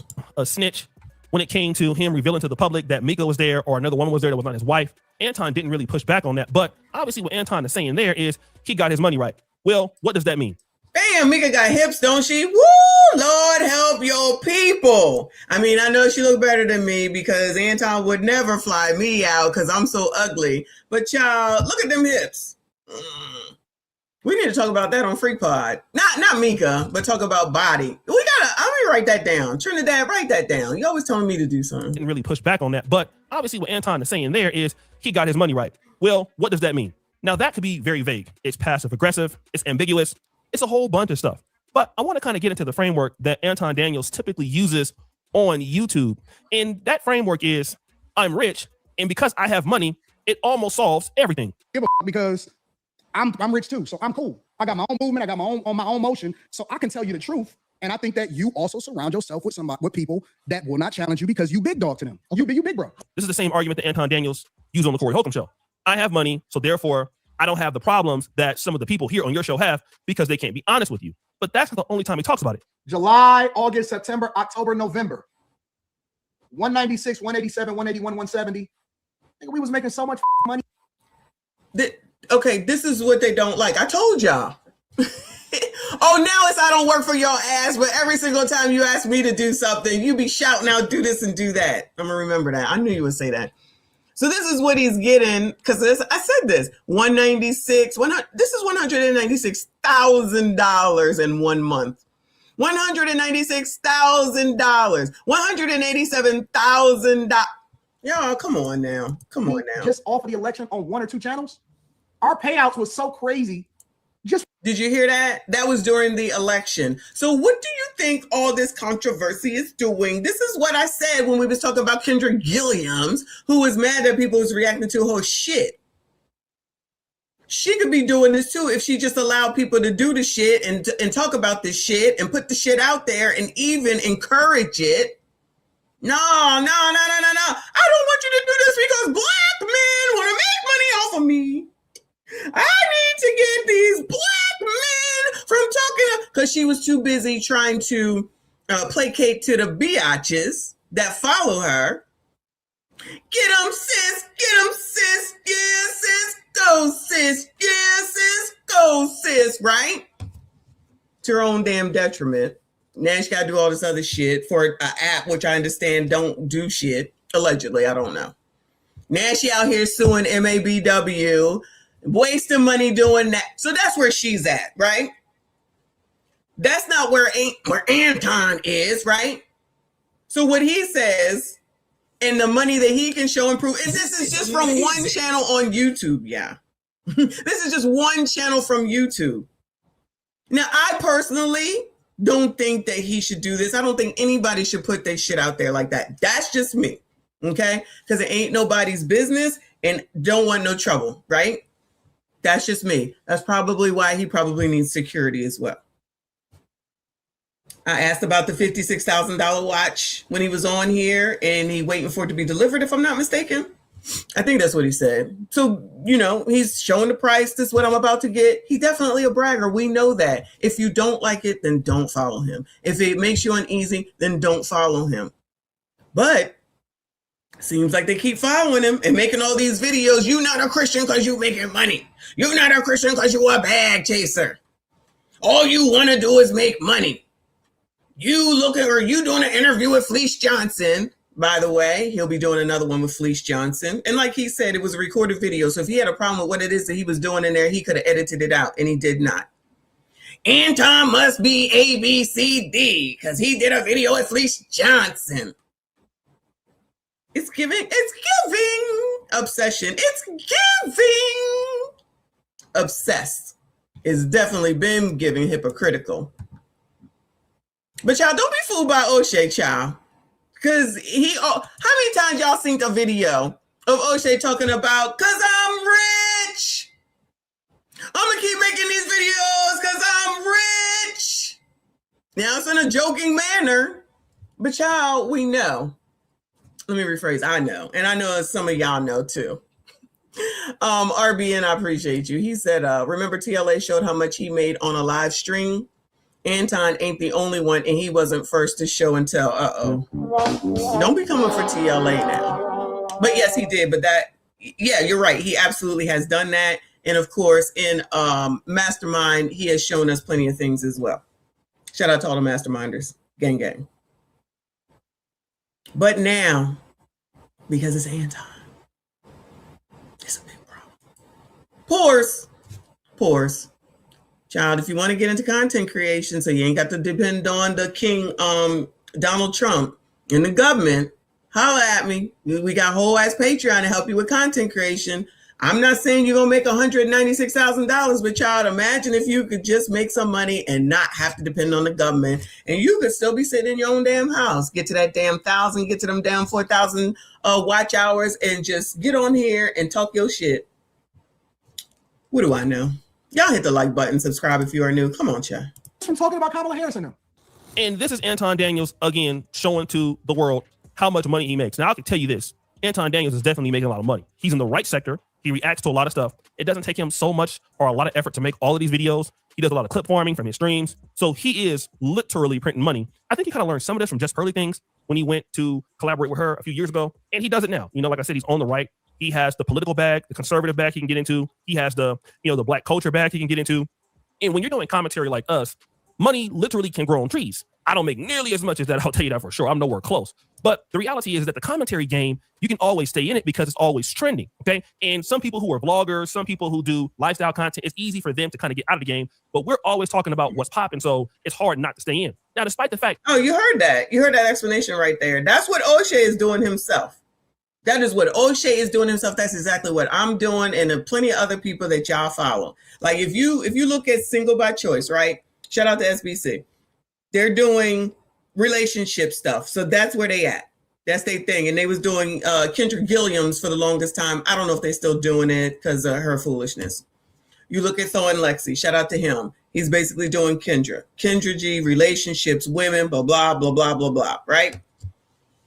PBD is live right now. I forget how many people that I saw in the chat, but it was a lot of people. Every day he could talk about anything different because he's talking about what's going on in the world. I know you effing lying. I know you effing lying. O'Shea? Child, I guess I should have just did an O'Shea versus Anton today. What in the hell? Anyway. So if you put yourself in a particular niche, then that's probably all that you should talk about because then the algorithm will get you where you need to go. But for those of us that just want to talk about current trending things and what's going on, it could be political, it could be relationship, it could be this, it could be that, it could be anything, right? Then you can always stay in the game because we can talk about Minneapolis, we could talk about biatches, we could talk about Anton and switch over to Brandon Johnson, Brandon Scott. It could be anything. That's why I like it, because we can talk about anything and not stuck with one thing. That's why I do it, right? Now there's something wrong with it because Anton then figured it out and came from being on Lapeef to leaving Lapeef to going through a couple of things that I have only seen in order to be here. Straight up come up. Kevin Samuels did the same thing. Let's go ahead and use him. What was he doing at first, y'all? Talking about cologne. Then he started talking to men. Then he did whatever and got into talking to women and upgraded and upgraded. He didn't have to show his money, but it's not like you couldn't see his money.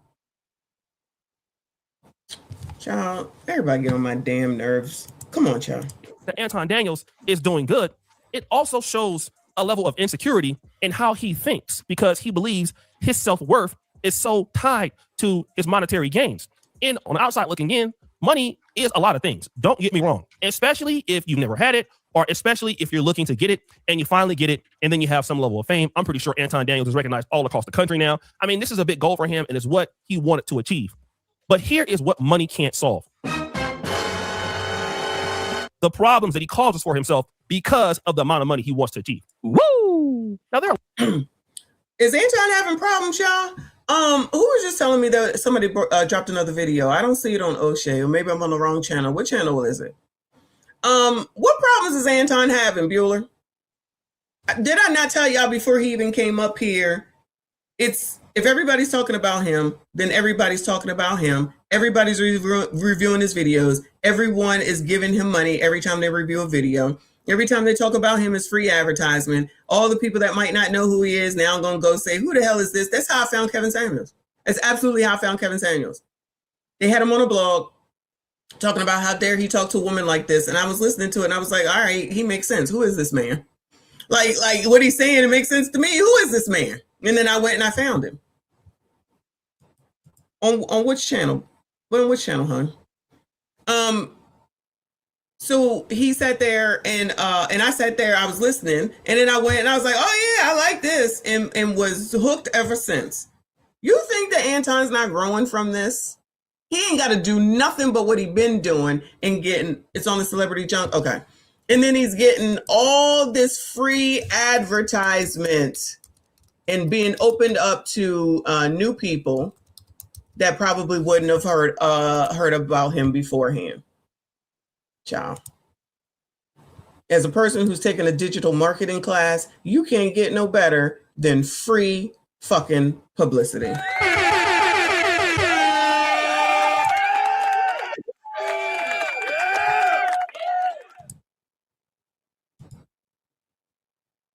Okay, I have this one ready already. All right, thank y'all. Yeah, I got this one. Shoo, I was like, what in the hell? What the helly? What the helly?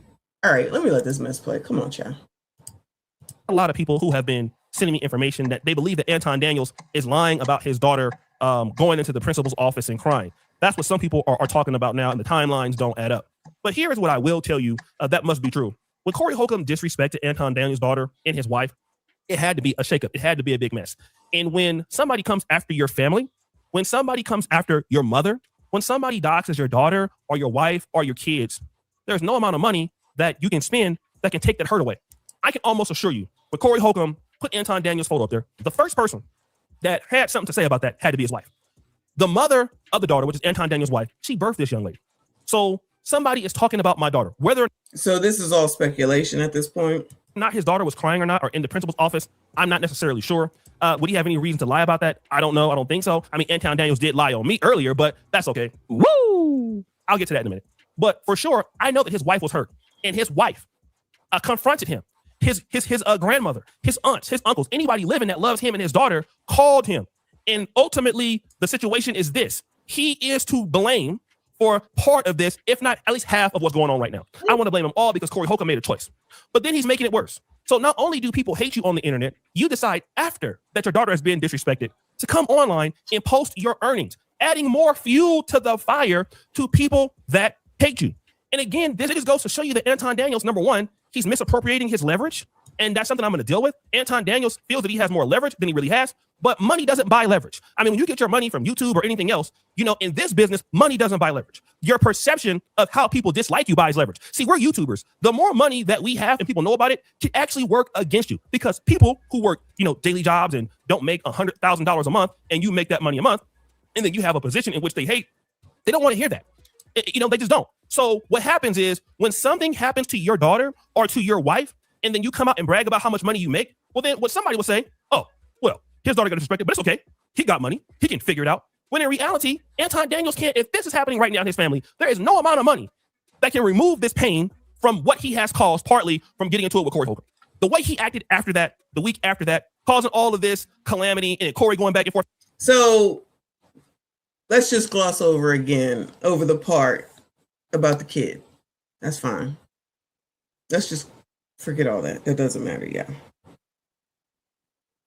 The only real issue, as far as I'm concerned, let's gloss over that and get to, you brought this on yourself. How many times do we hear that? Victim blaming, right? And this is not me having empathy or sympathy or anything with regard to Anton, but I just feel like this is one of those things where the biatches come out here and say, oh, it's not my fault that he left me and I got pregnant on my own. All that type of foolishness. This is what I feel like I'm hearing right now. It's Anton's fault. Oh my God. It's Anton's fault that somebody else took his kid and put her on the internet and started saying inappropriate things. I'll just leave it at that. Dallas. That is true. That is true. So now Anton's not doing it right, which is the running theme here. Anton ain't doing it right. He shouldn't be doing it like that. Oh, you bring all this on yourself. It's your fault. It's your fault. It's your fault. Now I know all the Corey people can only hear, you're hearing me say that I love Anton or I rock with Anton, which I do. But I'm just saying, at the end of the day, what O'Shea is saying is the same thing that these other people are saying. You're just pocket watching, but then you will say to me that you're pocket watching while y'all are actually pocket watching. You're just trying to make money. They're doing the same. This is all speculation that he's talking about right now, but it's another video, right? That people will watch. And guess who's going to make money? Oh, it's because he brags. That's on him. Why does it bother you? It's not stopping there. None of these people from watching them videos, though, is it? Anyway. Or if he's not, innocent either, if he could write a check to remove that pain out of his household as if nothing happened, trust me, he would. He is a father. He is a husband. It's not worth it. But you want so much attention so bad. You want clout so bad that you're willing to prove to the world that you're successful. You have this. You go talk about money all. You want clout so bad. Let me rewind that. You want clout so bad. He is a father. He is a husband. It's not worth it. But you want so much attention so bad. You want clout. And I love how, no shade, O'Shea, but I'm going to call a spade, that people that ain't fathers, that ain't husbands, always talking about what somebody who is a father and is a husband need to be doing. It's always somebody that ain't a father and ain't a husband that's always talking about what someone who is a father and is a husband should and shouldn't be doing. Ain't that interesting? Yeah, I love it. I love it. Out so bad that you're willing to prove to the world that you're successful. You have this. You go talk about money all the time. And then the problem is, once money can't solve these issues, then you don't look like you have another alternative but to threaten somebody with a lawsuit. Or to when did Anton threaten someone with a lawsuit? Bueller? I'm raising my hand with a question. When did Anton threaten someone with a lawsuit? Like, I didn't see a lot of people say that in their videos. I said, and TLA say, it sounded like allegedly he's going to do it. But did we hear Anton say that he was going to sue? Bueller? Anybody? Did I miss a video? Did I miss a video? Did y'all not let me know that video came up where Anton said he was going to sue? Because when he was here yesterday and I asked him, he just said, I can't talk about none of that. Okay. When did he say that he was going to sue? Bueller? Okay. Child, Dr. Manhattan, they don't understand that. They don't understand those things. These are people that just think in the moment and don't think long term, which I said previously, and I said to him, and he said the same thing when he was here. A lot of Black people do not think long term in any way, shape, or form and refuse to do so. So when someone else, like, it's the difference of somebody playing chess and the other person is playing checkers. And then you keep losing because you're playing the wrong damn game. And you keep playing that game anyway. Instead of learning a new game, you're going to keep doing the old game. Definition of insanity, expecting a different result. Child, what do I know? I don't know nothing, child. Threaten somebody with, I got my money right. Bro, it's a lot of people that got their money right, that got more money than you, that don't act nearly as bad as you. Like, the people who really got a whole lot of money, that really move and shake shit. And I've met some people like that. They don't really talk like Anton Daniels. Anton Daniels is a dude that got money, largely new money on YouTube, just like me. And is new money. Now that's a problem too, child. New money. Don't forget that, y'all. Now new money is a problem, child. Doing extremely well, but like, nobody needs to know that you have all this money and you're just so great because you have this cash and others do not. And so other people are broke. It's almost like you're trying to hide an insecurity as if that money is going to change that insecurity that you have. And it doesn't. And you think that people can't see it. And so you stick out like a sore thumb. So now, even if you do got to pay for a lawsuit, that's more money and that's more stress and that's more going to court. You just cause problems. Oh, so is O'Shea worried about his health and his mental space and all the stress that he's going through? Do you think that that's really the reason that this video was made, so that he can sit here and worry about things for the future for Anton? Or Anton, because Anton said, so worried about Anton, his family. You shouldn't do it like this. That's not how you do it. Now, technically, if you think from a business perspective, which O'Shea just said, I don't know if it was this video or the other video. This is amazing. He just said that Anton has surpassed him basically and is more successful than him and makes a lot more money than him. O'Shea just said that. But O'Shea knows what to tell Anton what to do. O'Shea knows what to tell Anton what to do after confirming that he has surpassed him in this content creation game. Interesting. Interesting. Les? I can't see. I think it says Les. Thank you, honey. He said this Anton controversy and its alleged impact on Black women actually means the diet don't work the same for them. I'm about to say, what in the hell does that have to do with Black women? They getting a pass. They absolutely get a pass right now. The racism that you're experiencing and the struggle to make ends meet actually means the diet don't work for you the same. I gotta go get that, what Oprah said, okay? Because now she out here touting GLP, I got it right, y'all, GLP-1s, Because the obesity gene just don't work the same, child. That's why y'all fat. Not y'all, but maybe some of y'all. But you know what I'm saying. Prince, thank you, boo. He said if Anton was a rapper, he would be loved by the community. That is a great point. I didn't even think about that. That is a great point that I didn't even think about. How many times you see them up here with a bunch of money to their ear and tossing it in the air and being in a strip club and all that, and they be like, dancing to it and everything. Ain't nobody got nothing to say. Child, please. This is crazy. Half damn crazy. Chase of money that you cannot solve with money. So what happens to all that money that you got? It doesn't change their perception. You just make things worse. If he wants to sue Corey Holcomb for what happened, I don't have anything really to do with that. But the whole idea is because I got my money right is the part of Anton Daniels' problem. And he said, I used to call him and gossip about a whole bunch of stuff. And again, it's his word against mine when you want to talk about that. But before he's even said that, I have talked about it here on my YouTube channel that I have called Anton Daniels and criticized him for being opulent. I said it before I started to have a disagreement with Anton intellectually. I said it before. Now the story is, well, you know what? O'Shea Duke Jackson just calls me to gossip. I don't call anybody to gossip for the most part, unless I really, really consider you a close friend of mine, which I can say that Anton Daniels was not a close friend of mine.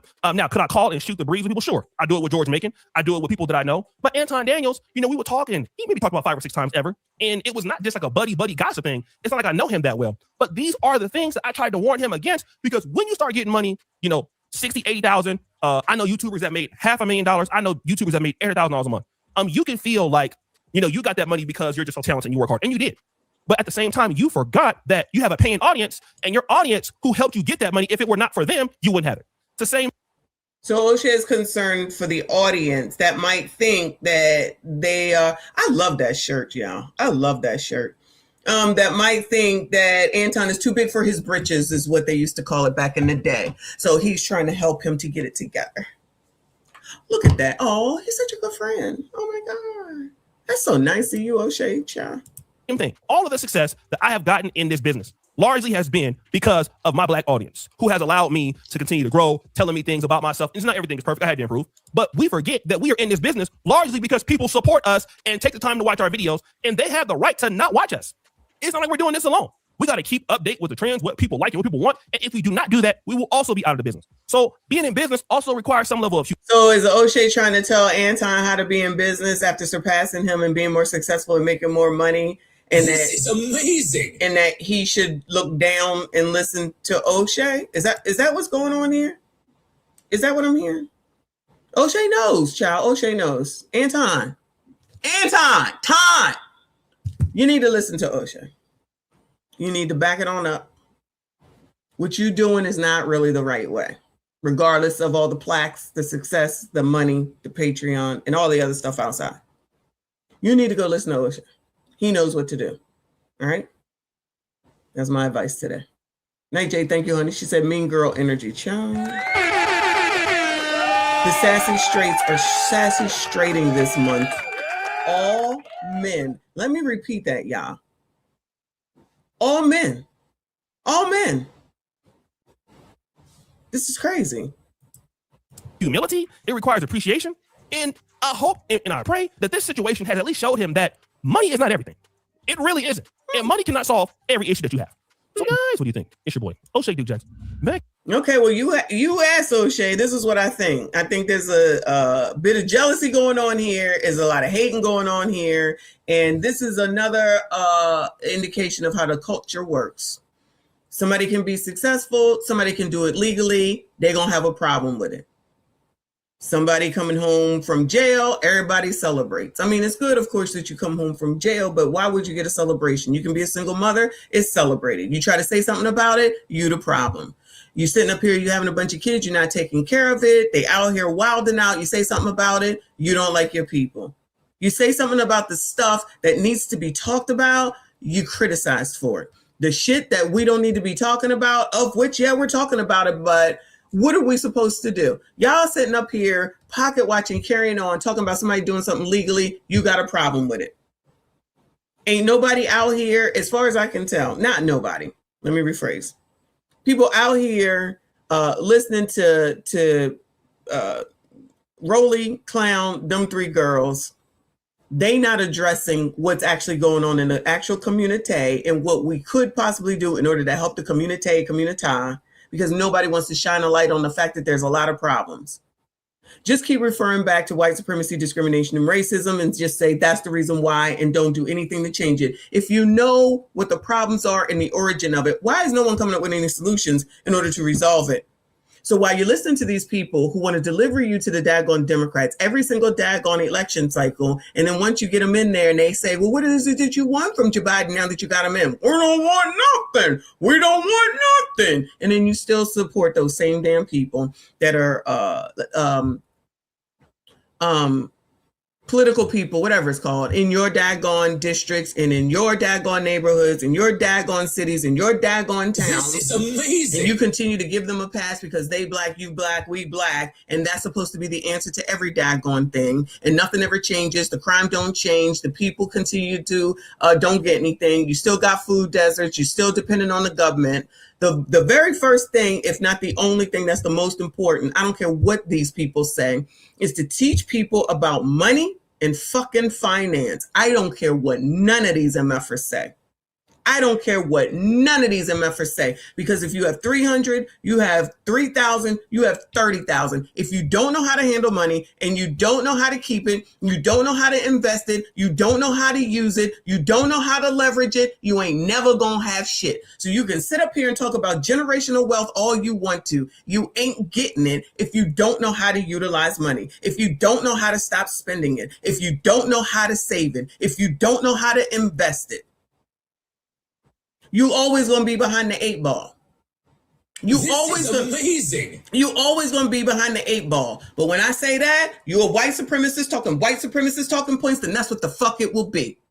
Because the same MFers that are out here talking about what Anton has are sitting up there making the same amount of, not the same amount of money. They out here making money while talking negatively about Anton making daggone money. It's what Anton said, because Anton said he knew that y'all would fall hook, line, and the fuck sinker and watch the videos over and over and over and over again, continue to talk about him, continue to put him in the algorithm, continue to put his face in the algorithm, and he continues to make money so he can come back up on here and show $225,000 a month, $300,000 a month, and then you'll get people trying to say that he ain't doing it right. You doing it wrong. How you a Christian wanting to get money? Why are you talking about being a Christian and all you want to do is make money?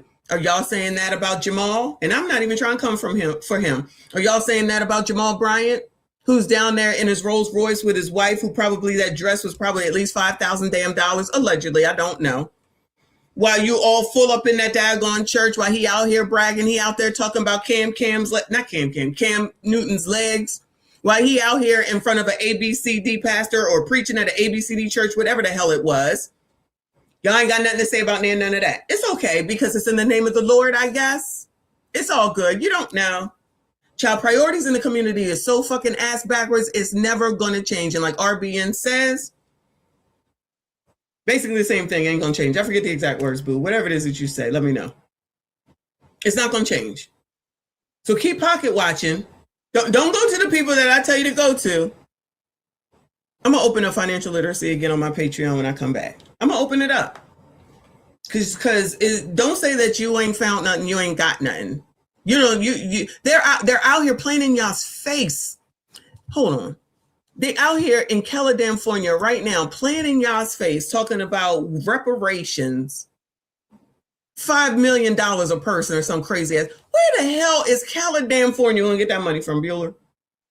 They got the biggest homeless problem in the world. Businesses shutting down like they ain't no daggone tomorrow. Ain't a bunch of abandoned buildings. People robbing people like it's going out of style. But they're going to find some way to pull $5 million out of their ass to give it to black people for reparations. And there's people that sitting over there actually believing that shit.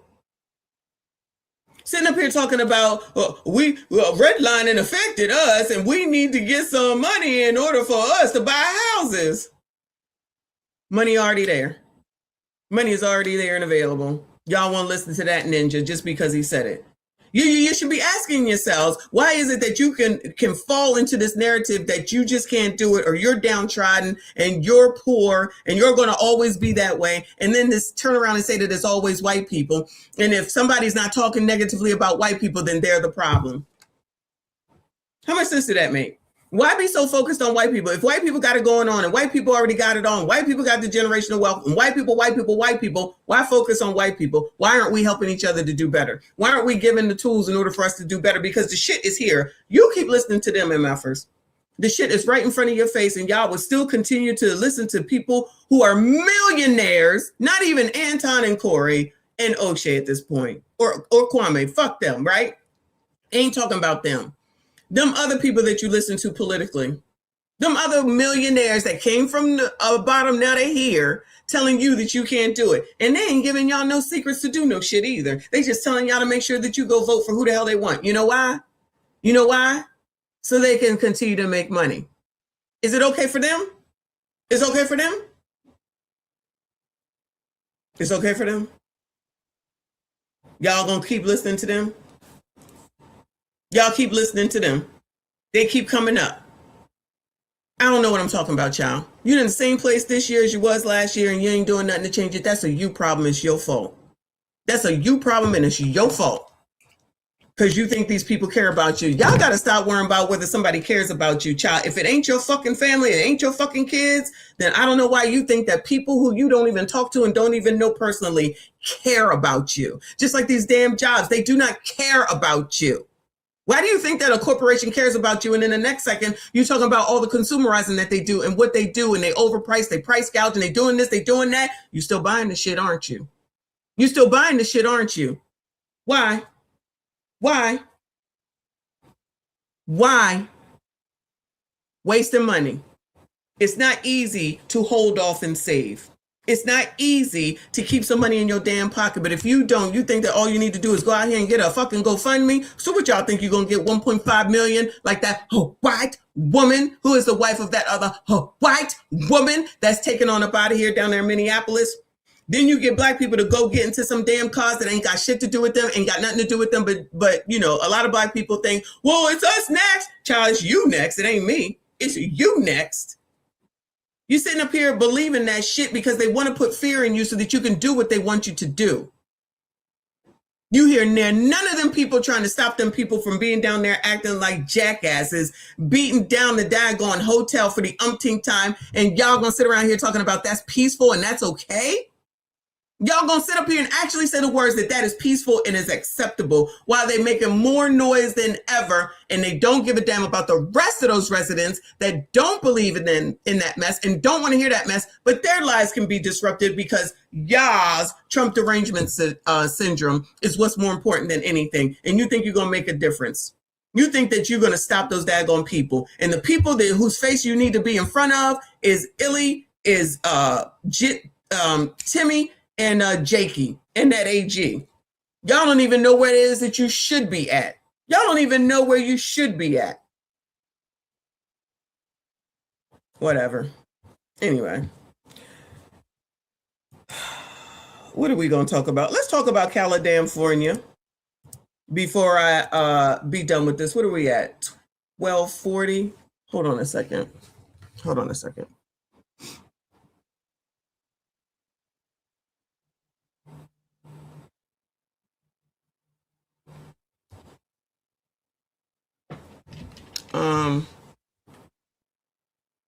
All right, we got time. This is the last thing. We got time. Let me bring up BCP because, child, this is what's going on in California, right? So shout out to Black Conservative Perspective. It says California residents are shocked. Shocked, I tell you, after prostitutes invade their neighborhood as Newsom law backfires. I don't have my earpiece and it died, so hopefully you hear that. So let's legalize prostitution. That makes sense, right? All right. Let's see what California is doing while the Democrats will be pushing, in my opinion, allegedly, Newsom to be the Democratic nominee for president. All right. So here's something causing a lot of folks to shake their head. Senate Bill 357 legalizes loitering for the purpose of prostitution. Well, now, child, she act like she don't want to say this for nothing, child. This is amazing. Shout out to Night Jade. She said you should do a show in Virginia with the new the white lady that's the governor. What you want me to do? Let me know. Thank you, boy. I appreciate you. Y'all make sure you hit the like button for me. Subscribe if you are new. It has been passed by Sacramento Democrats last week on the last day of session. Earlier this year, Governor Gavin Newsom signed into law SB 357, which was authored by Senator Scott Wiener. The goal of this bill is to stop police from arresting people from loitering for the purpose of prostitution. This is only making it easier for pimps to sell women in California's roughest neighborhoods, and we're already seeing the negative effects. Here now, before they go on, the roughest neighborhoods, right? I wonder who's in those rougher neighborhoods. Now, listen, I'm gonna go out on a limb and say BIPOC, okay? Because you know that's the thing now, BIPOC. Allegedly, we'll see. I could be wrong. I'm pretty sure they're not in Gavin Newsom's neighborhood, but I could be wrong. Let's see. Here on East 15th Street in Oakland, we can see a mother walking her children down the neighborhood. Who in Oakland, Bueller? Who in Oakland? What's Oakland? What's the demographic of Oakland? Anybody, Bueller? Anybody know? Past prostitutes waiting to get picked up and mentioned that they're wearing bathing suits or topless shirts in a neighborhood that kids are playing in and living in.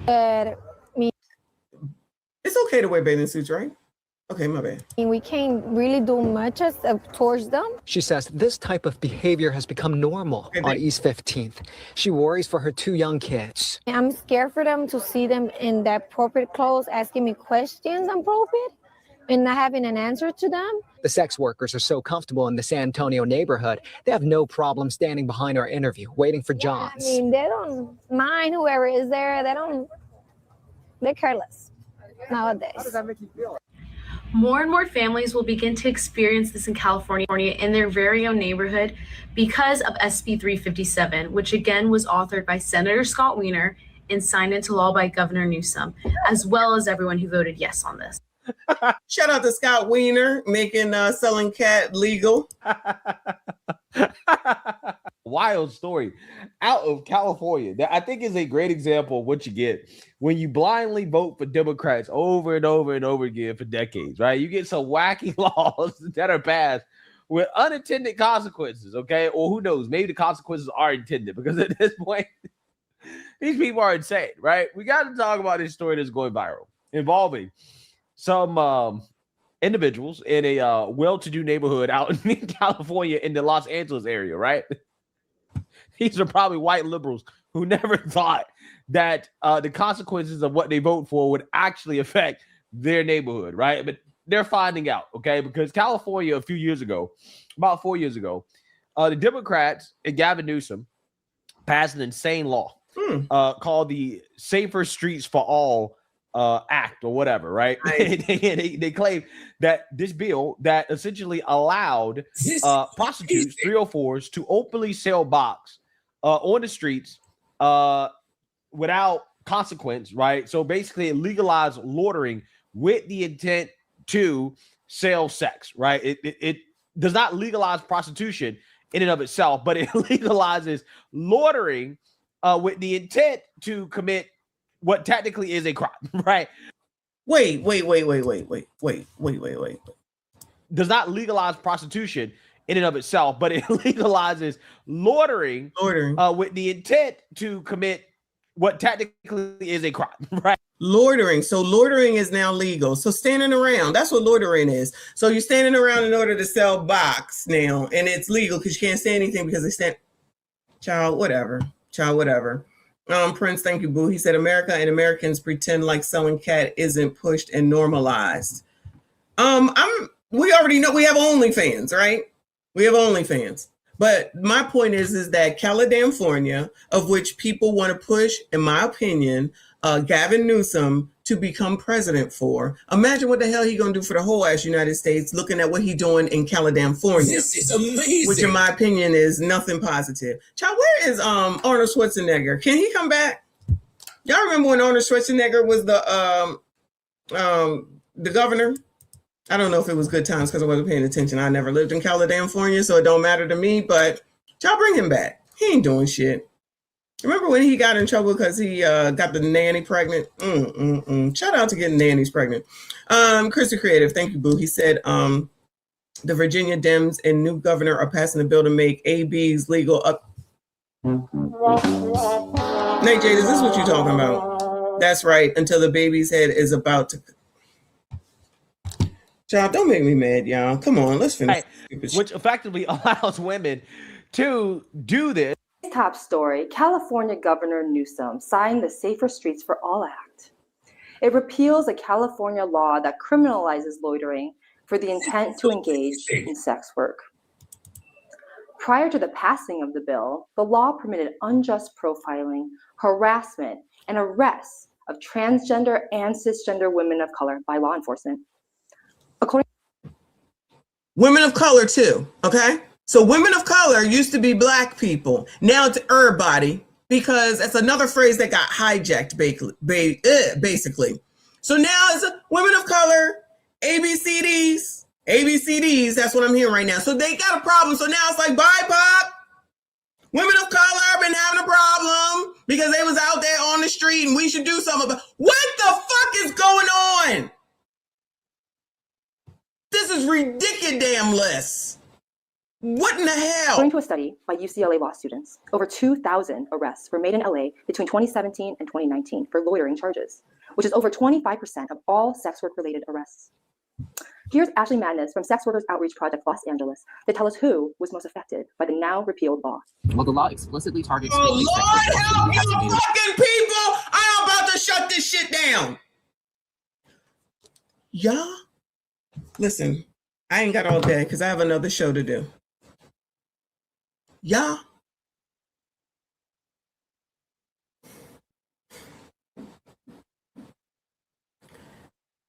remember when you bitches, child, you back on tap. Remember when you bitches, all you talk about is the patriarchy and men ain't good. They doing this, they doing that, they ain't shit. How could you? You oppress us. We're oppressed. We can't buy a house. We can't get a checking account. It's because I'm in. So now what y'all the fuck did was just said, now they'll just dress up and pretend that they're women and still tell you what the fuck to do. Is that not what I'm seeing? Is that not what we've been seeing? Is that not what the fuck is going on? Now y'all crying because you got trans in sports and you can't win shit. That's what y'all wanted. Y'all wanted that equality. Y'all was out here pushing for shit and didn't think long-term down the fucking road. But y'all, not y'all, you know what I'm saying. But people want to sit up here and talk about Anton. Anton thinks long-term. Women, for the most part, don't think about the fucking future. They don't think about later. They don't think about impact. They don't think about what it's going to do to affect this, that, and the third. Why do I know that? Because I work in fucking corporate America. So y'all just out here trying to stick it to men. You can't tell us. I'm a woman. I can work. I can do this. I can do that. I can do this. I can do that. You can't tell me. You not gonna tell me. Now you reap the benefits of your fucking stupid ass decisions. Remember when y'all was out here talking about defund the police? Defund the police. I'm not even talking about this ICE stuff because that's only recent, right? Then y'all out here talking about that the oppressor don't come soon enough. Now wait a GD minute. You don't want the oppressor. Oh yeah, you don't want them until you want them. And then when you want them, they're supposed to do what you want to do. Child, every day, I see, unfortunately, I hate to say this. I see, allegedly, when JPT says that women shouldn't vote, this would be why. Y'all do some dumb ass shit. Now, I'm not saying that men don't do dumb shit because they do, but y'all be doing some dumb ass shit, allowing some dumb ass shit to go through to your own damn detriment. And by association, because I happen to be a fucking woman, you do this shit to the rest of us too. And child, black women, you allow this shit to happen as well. Too busy trying to stick it to the patriarchy. Too busy trying to say that men bad. Then you get on fucking TikTok to sit up here and say, no one approached me in the bar. No one wants to buy me a drink. No one wants to take me out. That's what you wanted. You fucked up the gym, lest we not forget that. While that bitch from earlier talking about all y'all do is go to the gym because you got a small penis. Still disparaging them. Then still turn around and get on fucking TikTok and cry and whine and say men aren't doing this and men aren't doing that. Now this is where you are. You got a alleged man. I don't know what this is. sitting up here talking about, I don't even know. I don't even care. Child, I really don't even want to continue with this stupid ass video because I'm tired of this dumb ass shit. And don't come with me with this. I'm obic. I'm not nothing but I'm stupidity offended. I'm stupidity offended because all this shit is stupid with a capital STUPI motherfucking D. Y'all do this shit to yourselves. And by the transitive property, it affects the rest of us. Because everybody want to be fucking oppressed. Now they taking so I guess this is a BIPOC. That shows this law severely disproportionately impacted people of color and transgender folks. For example, while only 9% of the population of Los Angeles is Black, 56% of people arrested under the law that we just repealed were Black women.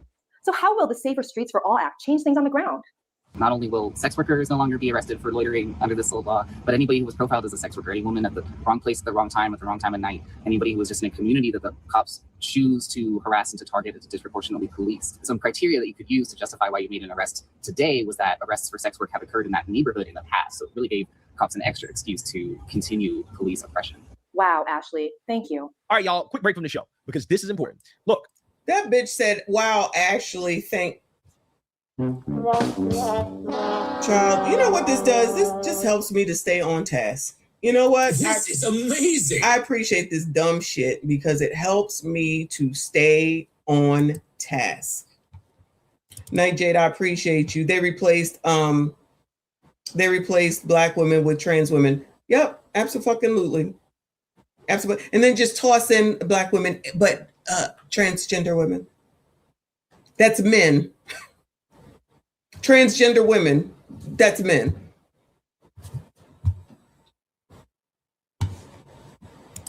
Now becoming a living nightmare. Residents in Larchmont Village say it's all because of rampant prostitution. They say the obscene behavior often takes place just a few feet from their homes. And they say it is getting worse despite their pleas to police for help. KTLA's Rachel Menatop is live from Larchmont Village with the story. Rachel? Share, Rick, people tell us that oftentimes an entire block will be filled with parked cars where people are engaging in sex and then they'll throw out their trash and used items onto the street. You know what they mean by trash and used items, right? Don't put it in the chat. You know, though. This has actually been happening for many years, but lately it seems to be escalating. During the day, this Larchmont neighborhood is picturesque. Longtime homeowners say it's when the sun goes down that things become sketchy and the unwanted encounters begin. They're taking advantage of a human need in a disgusting way. Larry says he often wakes up to this. Lord help your people. I wonder if crime is going to change around there. Begin. They're taking advantage of a human need in a disgusting way. Larry says he often wakes up to this. A woman barely clothed walking across the street, used condoms, sanitary napkins, tissues, and all kinds of remnants from illegal sex trafficking and prostitution. I have to come out in the morning and scoop up used condoms with semen coming out of them. You can't imagine how disgusting it is. And to be able to have to do it every day, it's really quite remarkable. Occasionally, sometimes it's violent. The sex workers and Johns are getting in fights with each other. They're screaming at each other. They're getting... And I'm just seeing this. You mean there's violence? You mean violence is going to come about with stuff like this? Where do they do that at? Where do they do that at? Physical with each other. Other nearby neighborhoods impacted are St. Andrew Square, Windsor Square, and Koreatown. Karen Gilman says police advise them not to intervene. So instead, they've put up these signs letting... Oh, so you... This is amazing. You, as the homeowner, as the taxpayer, through the way of your home, and the taxpayer by way of your work, needs to just let them be. Tell me where that makes sense. Tell me where this makes sense. Tell me where this makes sense. These people out on the street ain't paying no taxes, but they get to be making the decisions. So the criminals win yet again. We've been saying this since we've been talking about Baltimore and Chicago. Thank you, Boo. He said, I support hardworking women. The Johns and the pimps know they're on camera. Wow. Amazing. Absolutely amazing. So the police told him, imagine looking like this, just walking up and down the damn street, child. Hey, don't intervene.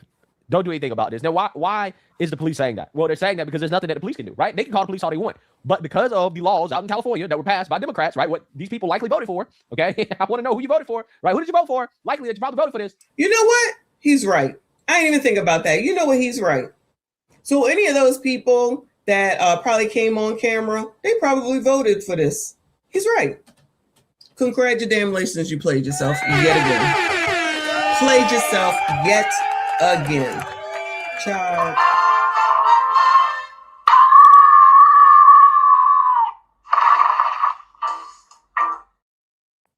I guess they shouldn't complain. They should be happy. You got what you wanted. There you go. Because you know it's vote blue no matter who. Fact that it is legal to loiter with the intent to sell sex in California, right? Because that law. And I'm sorry to interrupt. Whoever their fucking legislative people are, why ain't y'all out in front of their house, or not their house, their doors where they work at, whining and complaining with them because they allowed this to happen? And I bet you'll vote them motherfuckers back into, and this will just continue. Wash, rinse, fucking repeat. There's nothing they can really do about it, right? Because if they're going to make loitering legal with the intent to sell sex, do you think they're actually going to enforce the law of prostitution being illegal? No, they don't want to enforce the law, right? This was their roundabout way of making it legal without actually really making it legal, right? So they're recording their license plates and sending them over to LAPD. Wherever there's darkness and wherever there's space for a car to park, even if there's parking permit restrictions posted, it really doesn't matter. They want to do their thing.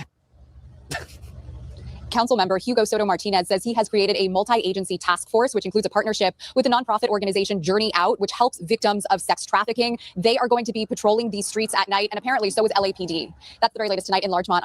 They're going to help victims of X trafficking, but do absolutely nothing about what contributes to X trafficking. Is that what I'm hearing? Thank you, Boo. She said makes sense in California. This is so stupid. This is just stupid. Rachel Menitoff. I'll send it back to you in the studio. Yeah, sure. But again, there's nothing they can do about it, right? Right. Because again, of the law that has been passed by Democrats in California, what are they going to do? Are you loitering with the intent to sell sex? Yes. Oh, well, hey, right. And they can't do anything because the Democrats allowed it, right? And I guess if you get caught in the car, doing it or whatever, right? Hey, probably plausible deniability, right? I don't know how that works exactly, but what I do know is that this is a result of insane Democrat policy, right? Insane Democrat policy. This is the result. This is the result. You got 304s taking over this neighborhood. And the funny part about it, I guarantee you, these people never thought that it would affect their neighborhood. They thought it would stay in the black and brown neighborhoods. Yeah, and I agree. So they just thought that, oh, child, we ain't got to worry about that. Child, we ain't got to worry about that. That's something that's going to be down there. And lo and behold, where is it at? Over here with the white people. I'm not trying to say that we'll ever go to the lower income neighborhoods, because probably that's what they're going to do. They're going to say, child, take that down there. They're going to say, child, can y'all just get that so they can take it down there like they did in The Wire? When they did in The Wire, when they said to go down there to Amsterdam, I think it was called, they'll just be like, child, take that shit to Amsterdam. I can't do it. Anyway, that's it. I've had enough. I'm mad now. And plus, I got something else to do, and I need to eat. You already know what it is. So I'm getting ready to go over to FDNHT and do a show with Trent. If y'all want to come over there, please do. It's more Corey, Anton talk. If somebody could drop the link, I appreciate you. It's in about 15 minutes, if I'm not mistaken.